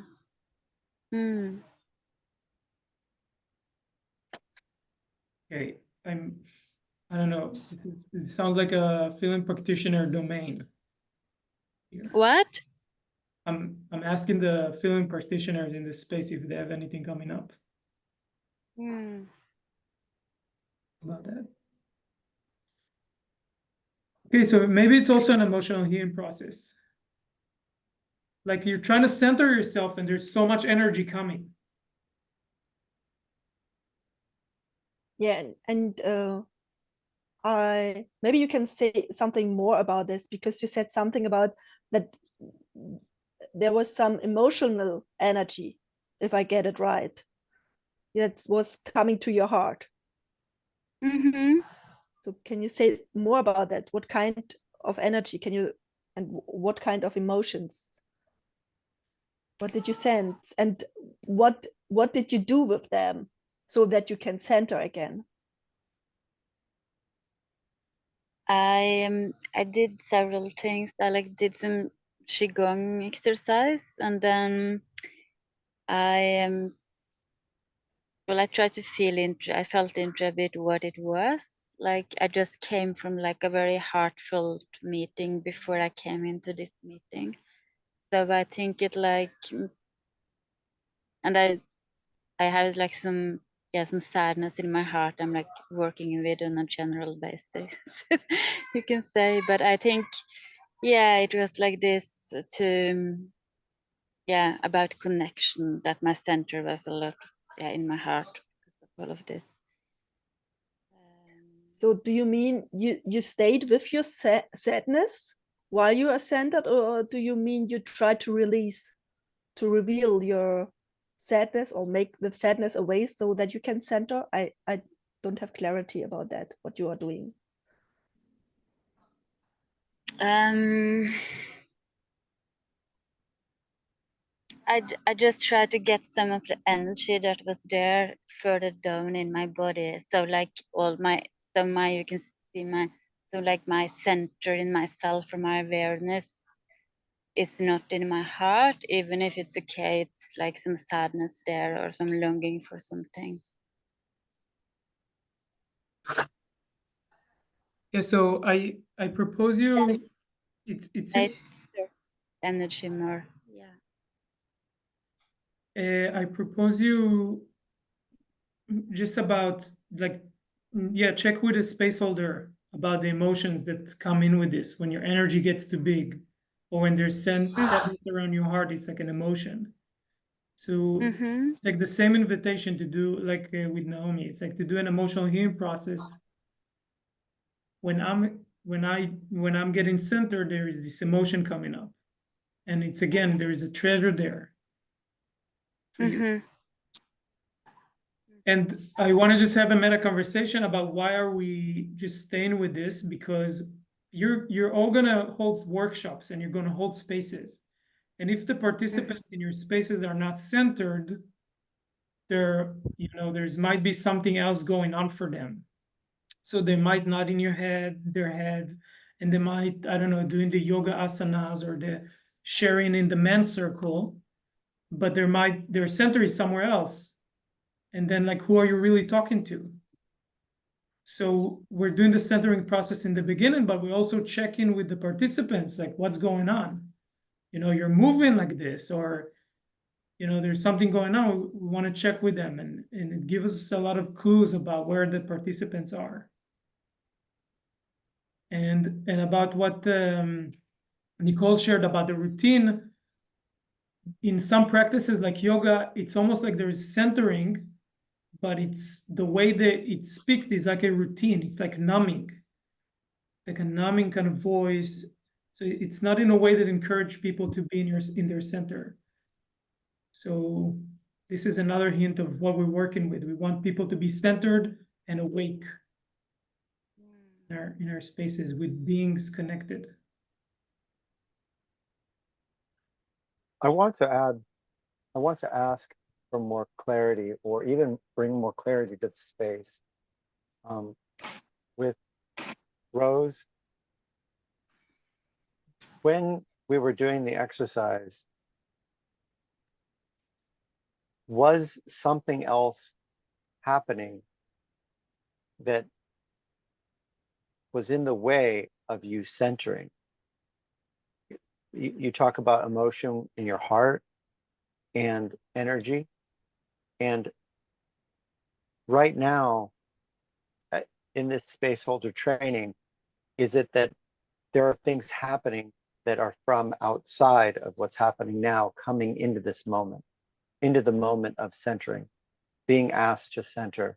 That you said you came from a very emotional meeting before being here. So was it that was coming in at that time? Okay, wait, John, thank you for the question. What I propose is, because we want to move to the next thing, I propose that you ask Rose this after the space, if she's okay with getting this question from you. And then maybe there's, maybe just a second, Rose, and then you can maybe hold space for it, for the answer.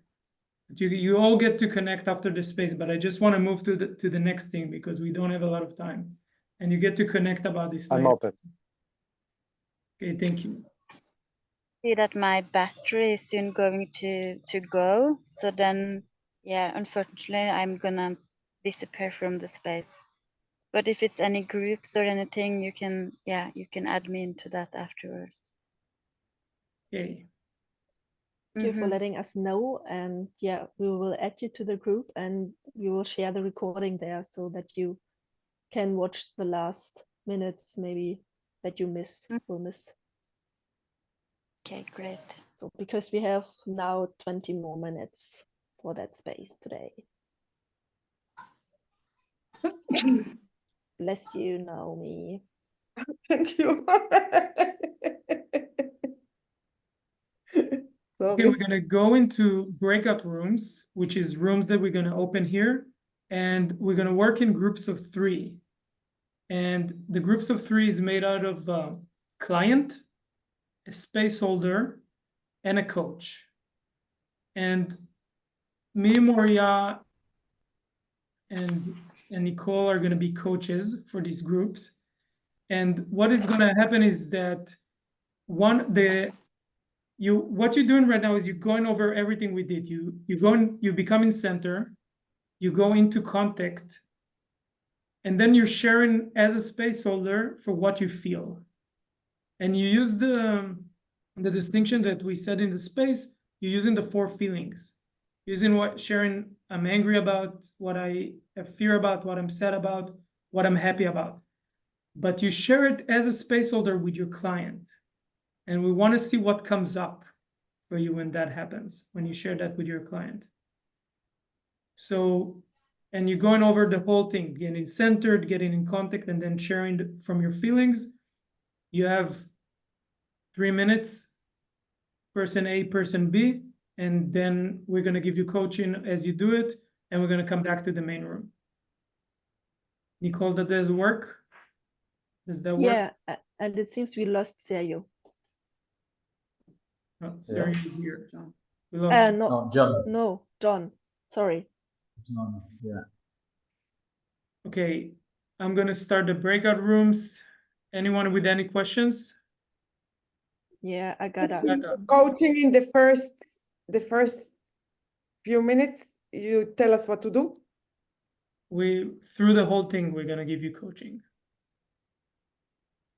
A question. So Agatha, I still have a question. Yes, I just need a clarification. Do we like talk what I perceive in the space when I say I'm sad about what I perceive in the space in the break room, or what I perceive in myself? Like,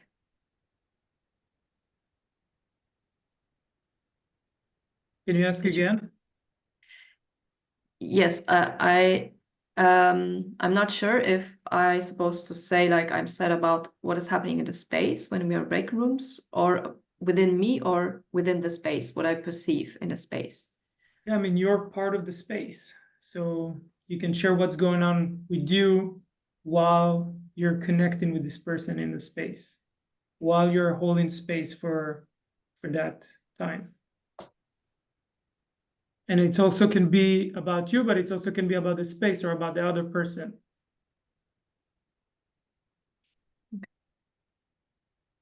Okay.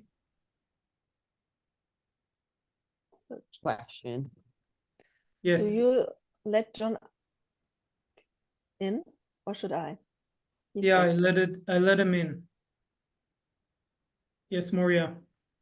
So we go into the centering process, and then the coach starts with sharing the four feelings. No, the coach just coaching the whole experiment. The experiment is for the space holder to center themselves, get in touch with the client, and then share from their four feelings as a space holder to their clients. What do they feel? Okay, so the space holder is sharing to the client. Yeah. Okay. The coach is just coaching this whole practice. Would you join the space via your phone? I'll send you the Zoom link, so you're gonna be another one. Okay, so we're And what is the client doing? the client is just there as a client. He's just being the client for the exercise.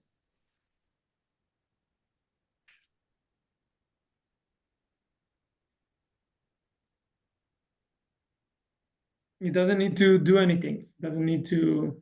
The space holder just center them and center them. Yeah, just center themselves, get in connection with their client, and then sharing with the clients from their four feelings. Okay, I'm opening the breakout rooms. And I'll put you, Nicole, here from one. Move to two. See you in the breakout rooms.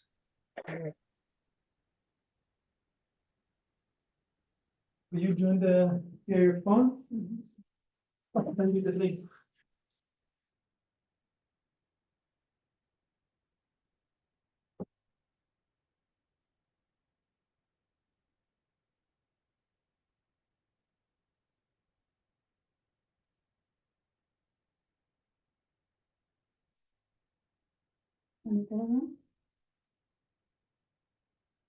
I'll send you the link.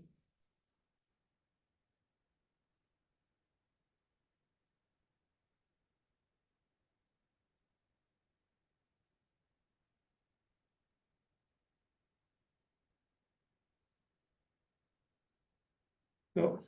Where did you send the link? To the Telegram.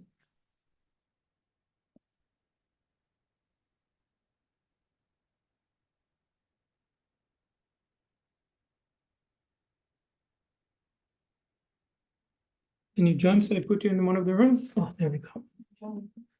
Thanks.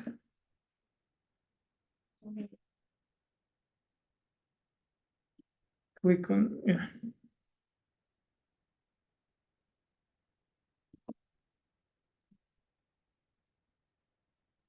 Did you admit me? Yeah.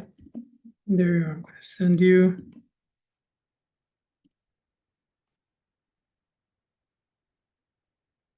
Connecting with audio. Sign to room 2. You can join the room.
Hello.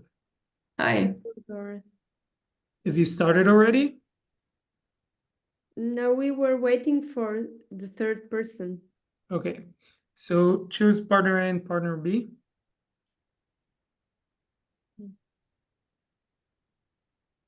I can be A, if it's okay for you, Katarina.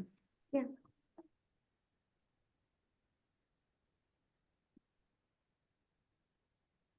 Okay, so partner A goes first. 3 minutes, you centered, get in contact with your client, and then share from your four feeling.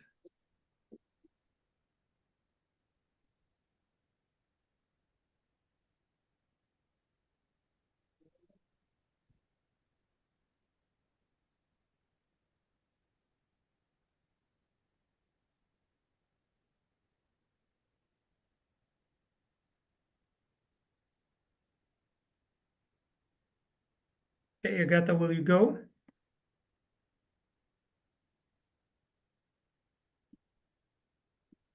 I actually don't perceive, not much. I don't have anything to say actually. I think it's more my emotions, and they're not very clear what I actually feel. It's more confusion. So Okay, so are you centered?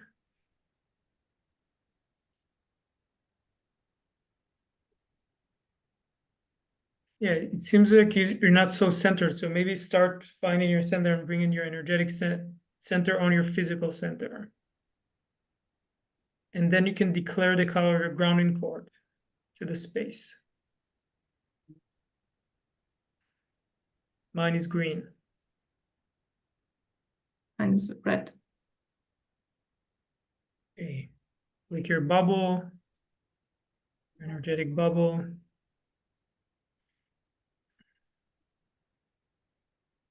And then just slowly open your eyes and get in connection with Katarina, get in contact. Just look at her.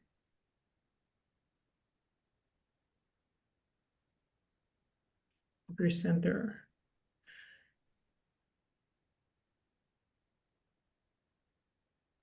And there's some feeling coming up when you're blinking. Which feeling is it behind the blinking?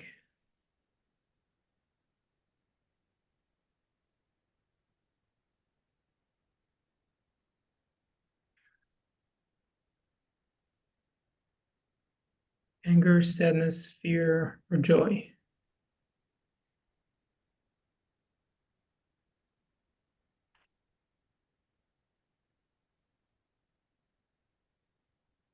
I know I feel anger that is just like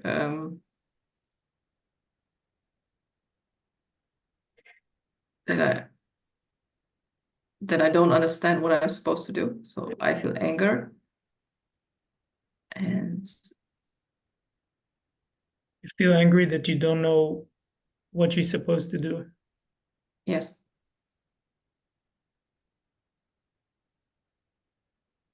I feel sad that we are losing time. You feel sad that we're losing time.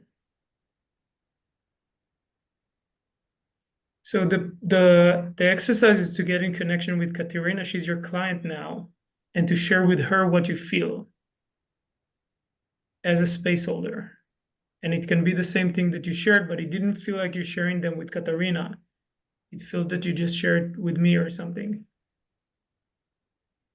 Yes, because I have this I still don't have clarity if I'm sharing what is inside of me or what I perceive looking at her. I don't have this clarity.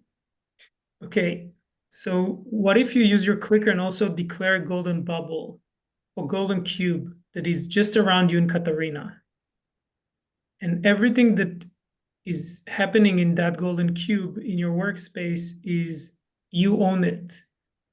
Whether it's the feeling and emotion that happens inside of you, or what is happening in the space, or what do you see in Katarina. You own everything in that, and then you can share about what you feel about all of that. This is your space. Would you first declare that?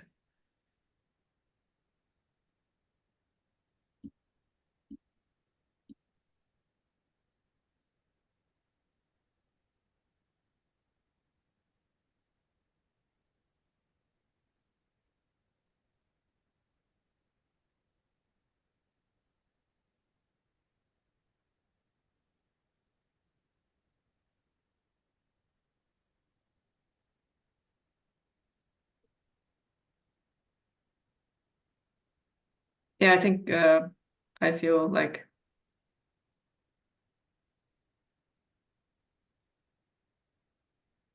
You feel? I feel frustrated. So it's a mixture of I think anger and sadness. I'm not sure. Is that a feeling that you felt before? This kind of frustration, confusion? Yes. So it's more than it's an emotion or a feeling. You know that this. Well, it's an emotion. Yeah. Okay, thank you. Would you do an emotional healing process about that? Would you ask for one? I can, yes. Okay, thank you. And you're welcome to do it in the group. Like it's really for that. And I think we discovered something really precious here. So thank you. Okay, would you switch roles?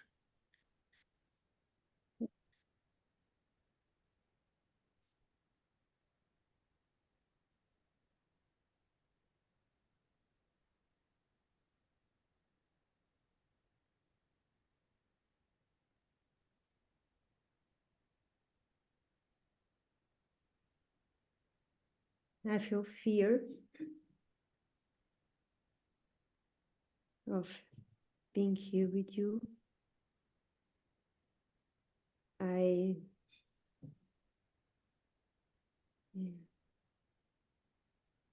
sense some fear from you too. Keep going.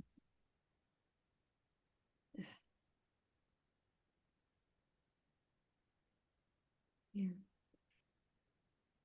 Yeah, it's mainly fear that I feel.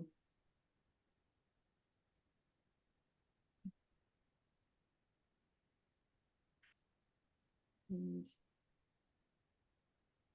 I feel some joy also to be here with you. So Katarina, I propose that you experiment with going to the next thing that is after you shared your feelings. I get that we can check that you got that part. So here's your client sitting. What's next?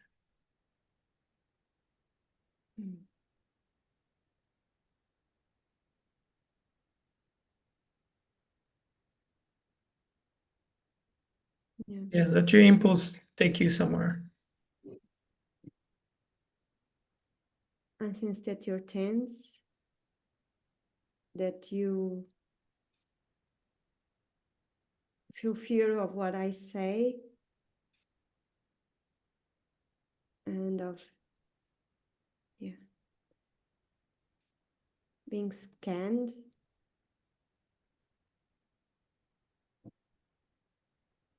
And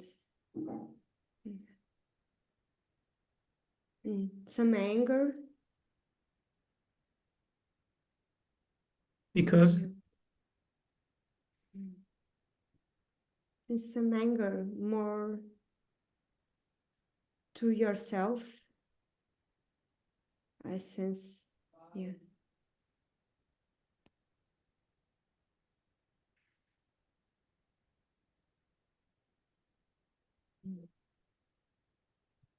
I sense that you have something for her, and there's a certain gap between the way you're saying it that it's not about yourself.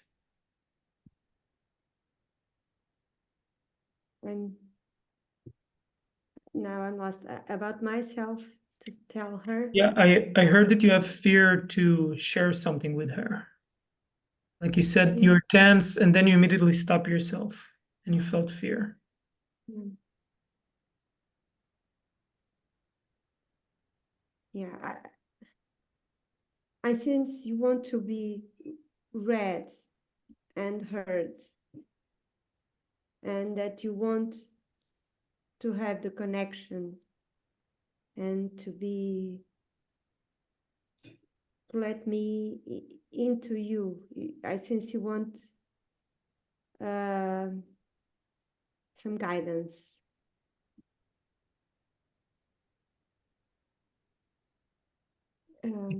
Bring it to an end. Thank you, Katarina. Thank you. Thank you, Agatha. You, Agatha. Okay, let's bring it to the main room.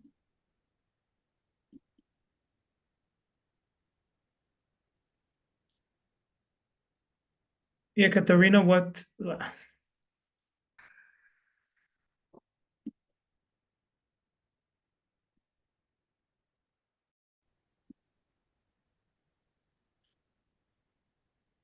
Okay, thank you.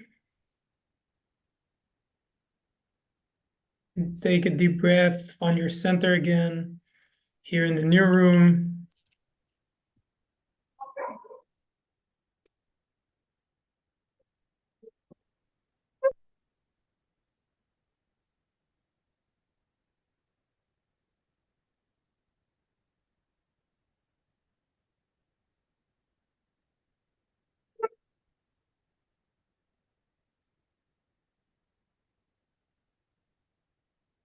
I'm just waiting for everyone to land back from the land of breakout rooms.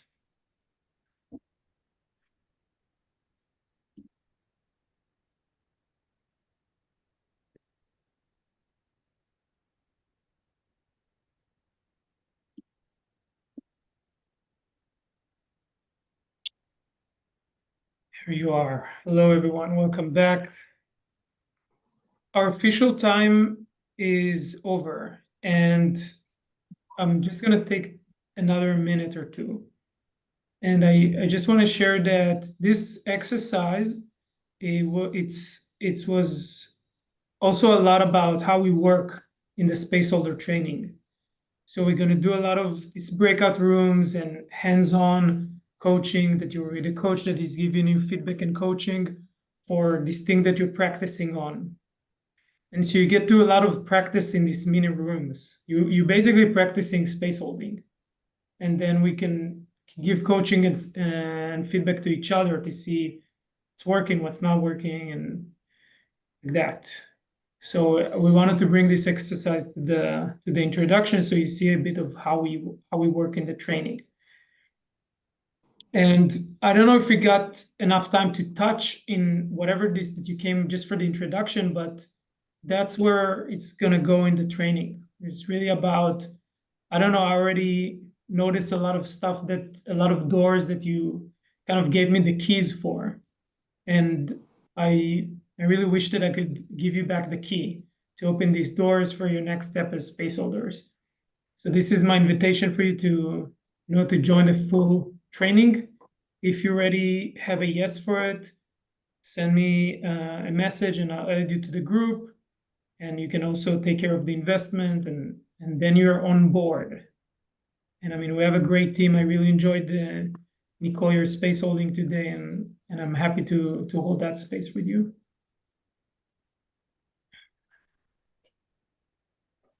Thank you, Dor. I have a question with regard to what we did, because it's crucial for me for whether to join or not.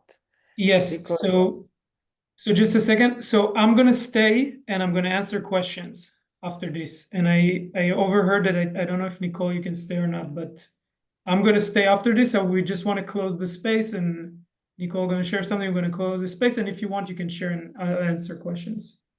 And if not, like, thank you. Yeah. Yeah, today I cannot stay for questions, but I'm just open to receive questions. You can also write me, and then I answer the questions later. but for now I need to leave. And just as a feedback to ourselves, to Dora and me, the time for that exercise was too small. So there was not enough space to do the exercise and also giving feedback and coaching. So the time slot to put it in the end of that space of the introduction was not completely working for me. And yeah, so that we will take care of that in the other spaces, not to do an exercise 10 minutes before we close. Okay. All right. Thank you, everybody. Thank you, everyone. So, I'm looking forward to meet you again. Thank you. And see you soon. Bye for now. Bye-bye. Bye.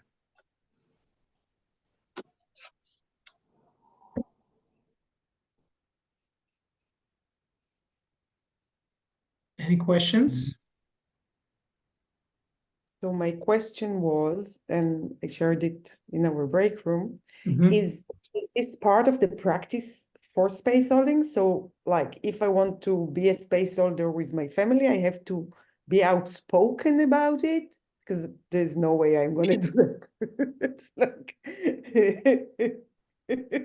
What are you actually saying? What do you mean? I'm not going to do it. What's... I can... What I envision when you say a space holder is like that you ground yourself and you are able to be there for the people around you. You're able to sense them. But not always it's a setting where you can actually... I can do it with groups, but I can't do it with my family. They will think I am a crazy person landing from the moon, and they will not play along. I have a very Polish mom, and everybody's very... I hear you have fear to be centered and to hold space for your family because they're going to think you're crazy. No, I have fear to show them what I'm doing. You have fear to show your family what you're doing. Yes. Okay, is that fear, it's the first time you ever felt this fear, or you had it a few times before? I mean, I know my family. They are very... No, but it's not a question about your family. I'm asking about this fear. Is it fear? You felt it before? It's the first time. It's based on experience, yes. Experience with this fear. So you know this fear already. I have basically a lot of fear with my mom and my sister. They are very narcissistic people. Okay, great. So we call this fear because it repeated. We call it an emotion.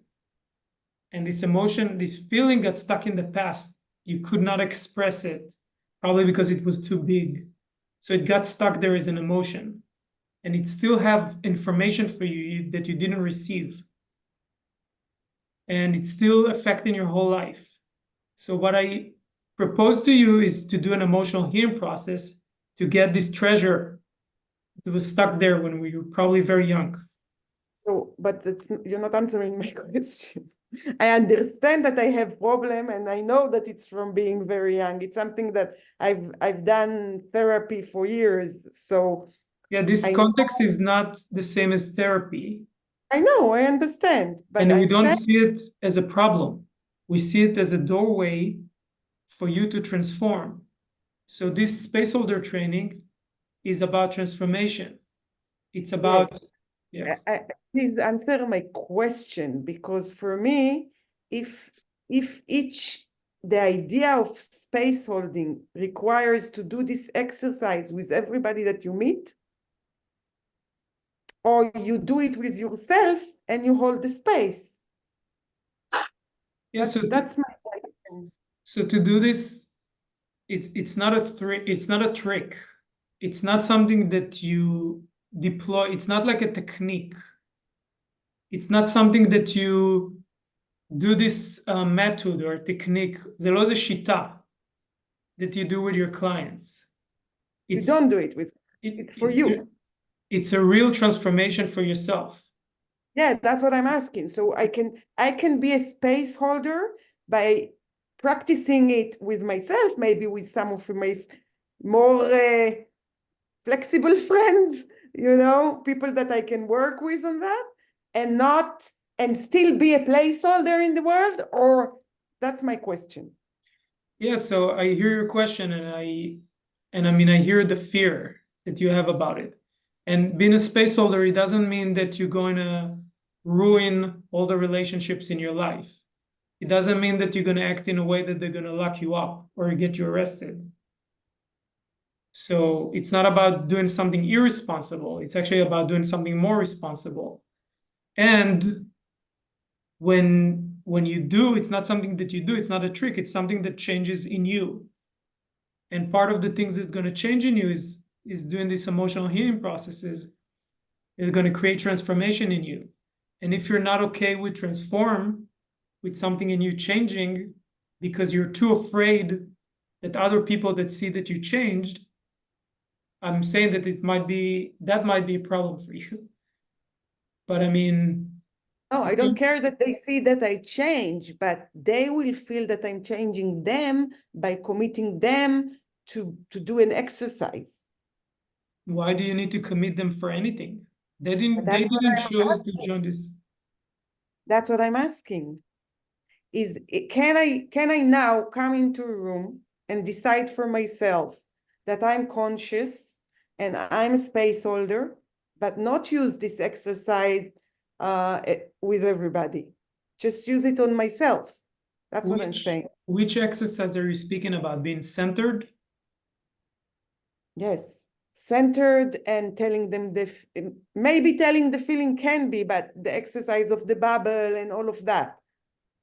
Yeah, so the centering process, you can do it without nobody knows about it, because it actually takes 2 seconds. You just grab your energetic center, you declare your energetic grounding point in your bubble. You can do it quietly without anyone even know. That was my question. I need to do it with them always like we did here, or I can do it just by myself? I get it. That's No, my question. and I don't want to answer your simple question because it's part of you asked me about the iceberg, but there is like Of there's a course, whole thing underneath. I know, but still I'm asking. And still I'm answering. I got it. Hey, great. You. Welcome. Anyone else wants to ask something?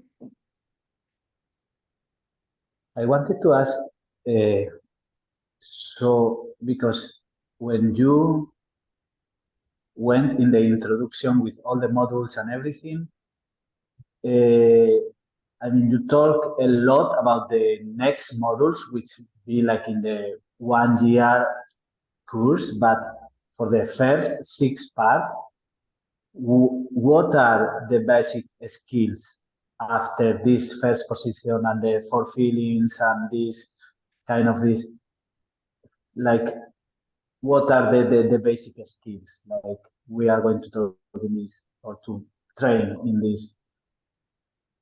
Okay, so Serio, today I have a practice, I guess, to not answer any one question directly. So I'm gonna ask you a question.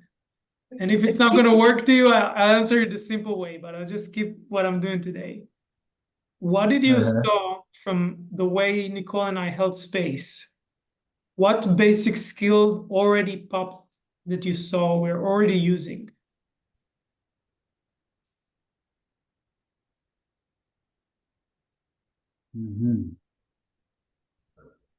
Like listening, well, the presence and the consciousness of this first position, and the feelings, the listening,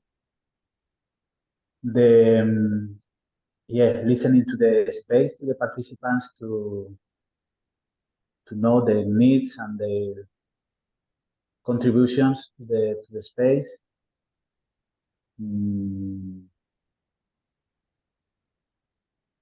Yeah, like taking care of the time, the common interest, needs, the interest of the group. Mm, Can I add more things? yeah. So did you notice where we ask dangerous questions? We ask our clients questions that can open up a door for them, but there might be scary for us to ask or for them. Did you notice how I asked Rose, what was this thing that you kept moving? Mm-hmm. That was like a dangerous question. Did you notice where I used my anger to cut the space and say, let's move on? Even though it was a bit not polite, it was not nice. I could have been quiet, or I didn't want to make That someone was hard, yeah. Yeah. And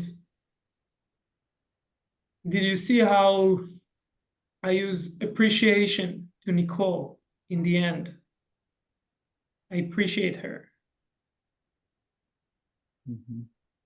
Or did you saw how Nicole went first and went vulnerable and started sharing something? She took the space somewhere. When she jumped first and shared, she said, I'll go first. The whole space went with her somewhere else than where it was. So that's what we call navigating the space. So it's a lot about using the 4 feelings to navigate the space to different places. And also, like a lot about, you saw how I didn't give my center when someone tried to hook me.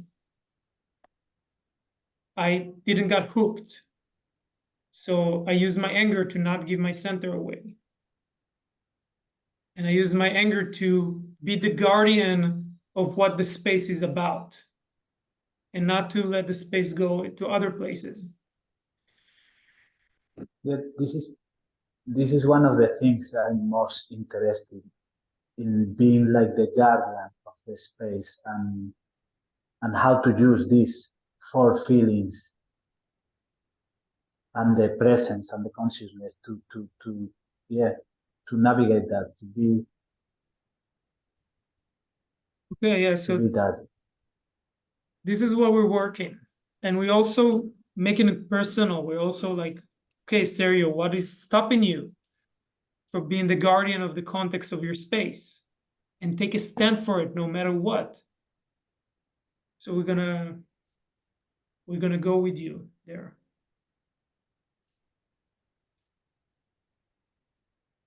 This is basic skills. Yeah. You need to be clear what the context of your space, set context, guard the context, not get hooked, navigate the space, ask questions, scan, see what's going on. Like, look at Moria, she's tired. It's like, now I know that I need to move on to the next person. Okay, Moria, what's your questions? Oh, I don't have any question. Okay, great. Okay, thank you.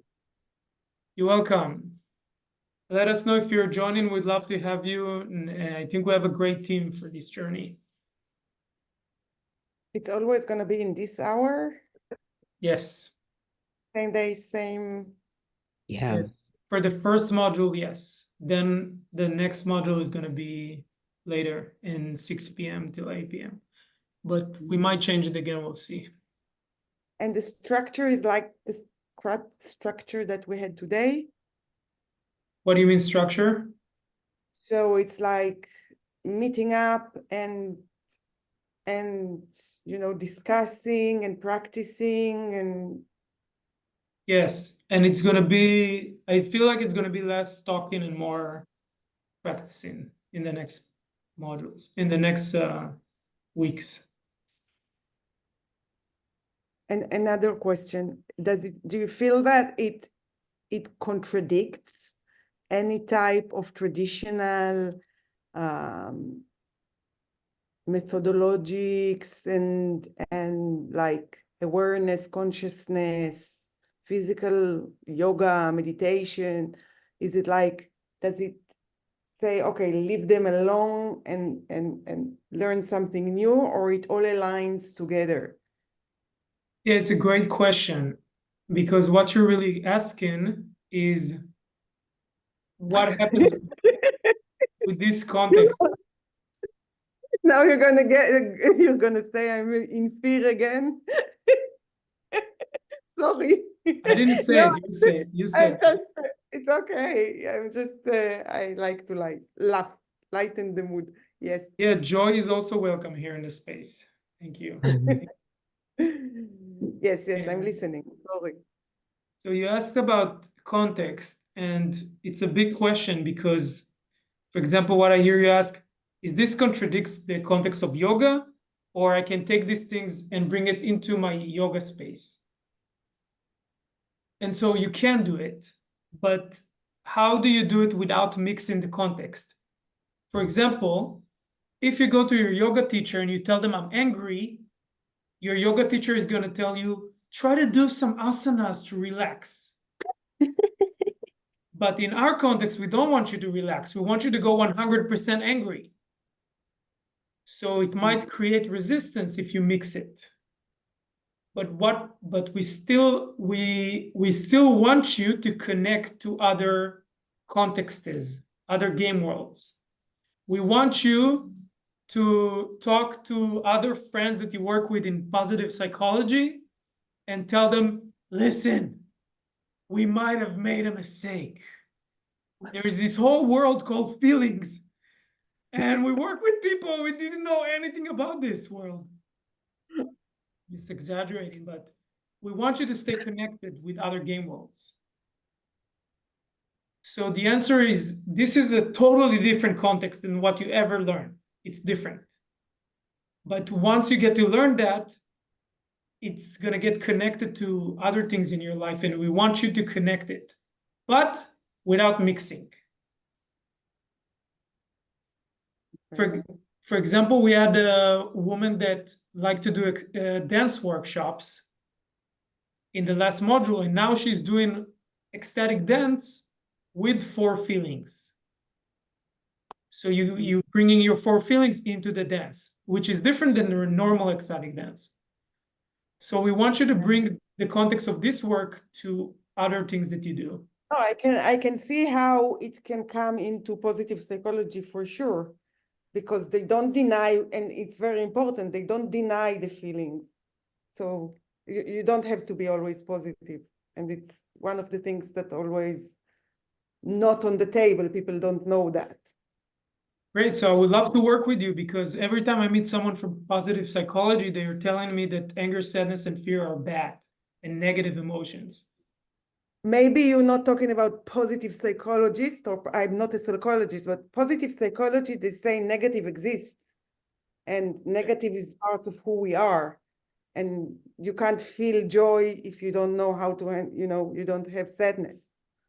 Sorry, thank you. I'm leaving now. Thank you a lot. Thank See you, next Sergio. time. Go to. Bye. Thank you.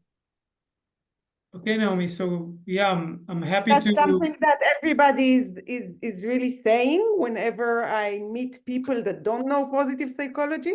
They're always, what? You want us always to be positive? No, I don't. I know there are difficult things in life. It's just, even in the most difficult things, when it's not 100% difficult, you can always find something that is also positive that can open something to you. Only, even in diseases, even people, research shows that people get more connected to their spouse, they find meanings, so all kinds of things like that. But of course, it's very difficult and heartbreaking. So it's complex. It's not right or wrong. Great. So I think it can be enhancing it, in the sense that you in that way can put space for the feelings. Yes. Something that I miss in my practice. Yeah, I mean, we have a woman, Janet Randall, that's working with us, and she's she's bringing this work to psychologists and psychotherapists. And I mean, if you're working with people, you already have a level of responsibility. So I'm happy that you're joining and that you can make your context a bit deeper about these things and then bring them to your clients and to your coworkers and whatever. Your family, except your family. Sorry, your family, no. No, that's what I'm asking, because I do want to bring it to my family, but it needs to be more not upfront, but more in a subtle way in which I'm changing and they are changing because of my changes. Not in a way that I can tell them now we are going to stand in a circle and they would not play along. I'm telling you. Yeah, they're not your clients. I get it. Yeah, they're not. My clients would, but also depending on the scenario. If it's a lecture of 100 people, it's not something you can do with 100 people in the room. So it depends. It has been done, but yeah. Yes, maybe I will get, but I can see, like, for example, I have a retreat with the women soldiers that I'm doing. They were in the 710. You know what happened in Israel? Yeah, I'm Israeli. I know what happens in Israel. זהו, למה אנחנו מדברים אנגלית? Because we're still recording this and maybe more people okay. don't know. So yes, so I do a retreat for with hydrotherapist and a psychologist and my positive psychology kit. And the idea is to give them tools to process what happened so it would not foster into post-trauma. So in that, I'm not alone, so other people are going to deal with their feelings and it's too soon. But in that context, for example, it can definitely come in. Oh, yeah. Yes, so you have no idea. It's really. I know, I have an idea. Sorry, I you know. have an idea. I have an idea because I've been through trauma myself. I'm a war orphan. יתומת מלחמה. So I've been through all of that. So that's a lot of fear there, as you mentioned. So. Oh, thank you. So I'm really excited that you're in the space and you're with us and let's see what we can do about it. So I have to look at the prices. I haven't checked them enough. I don't feel that I'm on it, so I need to check it, see if it's affordable. There is also prices in it's not really a price, it's an investment. You make an investment for yourself for the space and it's all online. So you can check in the space holder. Yeah, I just didn't have time. You saw I didn't get into it and it was all over everywhere. So I'll go, I'll see, I'll let you know. It's next week it starts? Starting next week, yeah. Same time, Wednesday, the 27th. So 30 p.m. I'm not sure if I could be in all those sessions because there is Passover and there is the retreat, so we'll see. So if you cannot be with them, just talk to me personally and negotiate with me about which session you can be or not be, and then we'll figure that out. We also record the sessions, but we want people to join most of them at least. So yeah, it's experiences. Yeah, but just talk to me in private about that. Okay, I will. My son is Dor, you know. There you go. Yeah. Okay. Very nice to meet you. Nice to meet you. I'll let you know. Thank you for being in the space. I felt joy to have you. Thank you. Me too. I was enjoying it. See you soon. See you. Bye.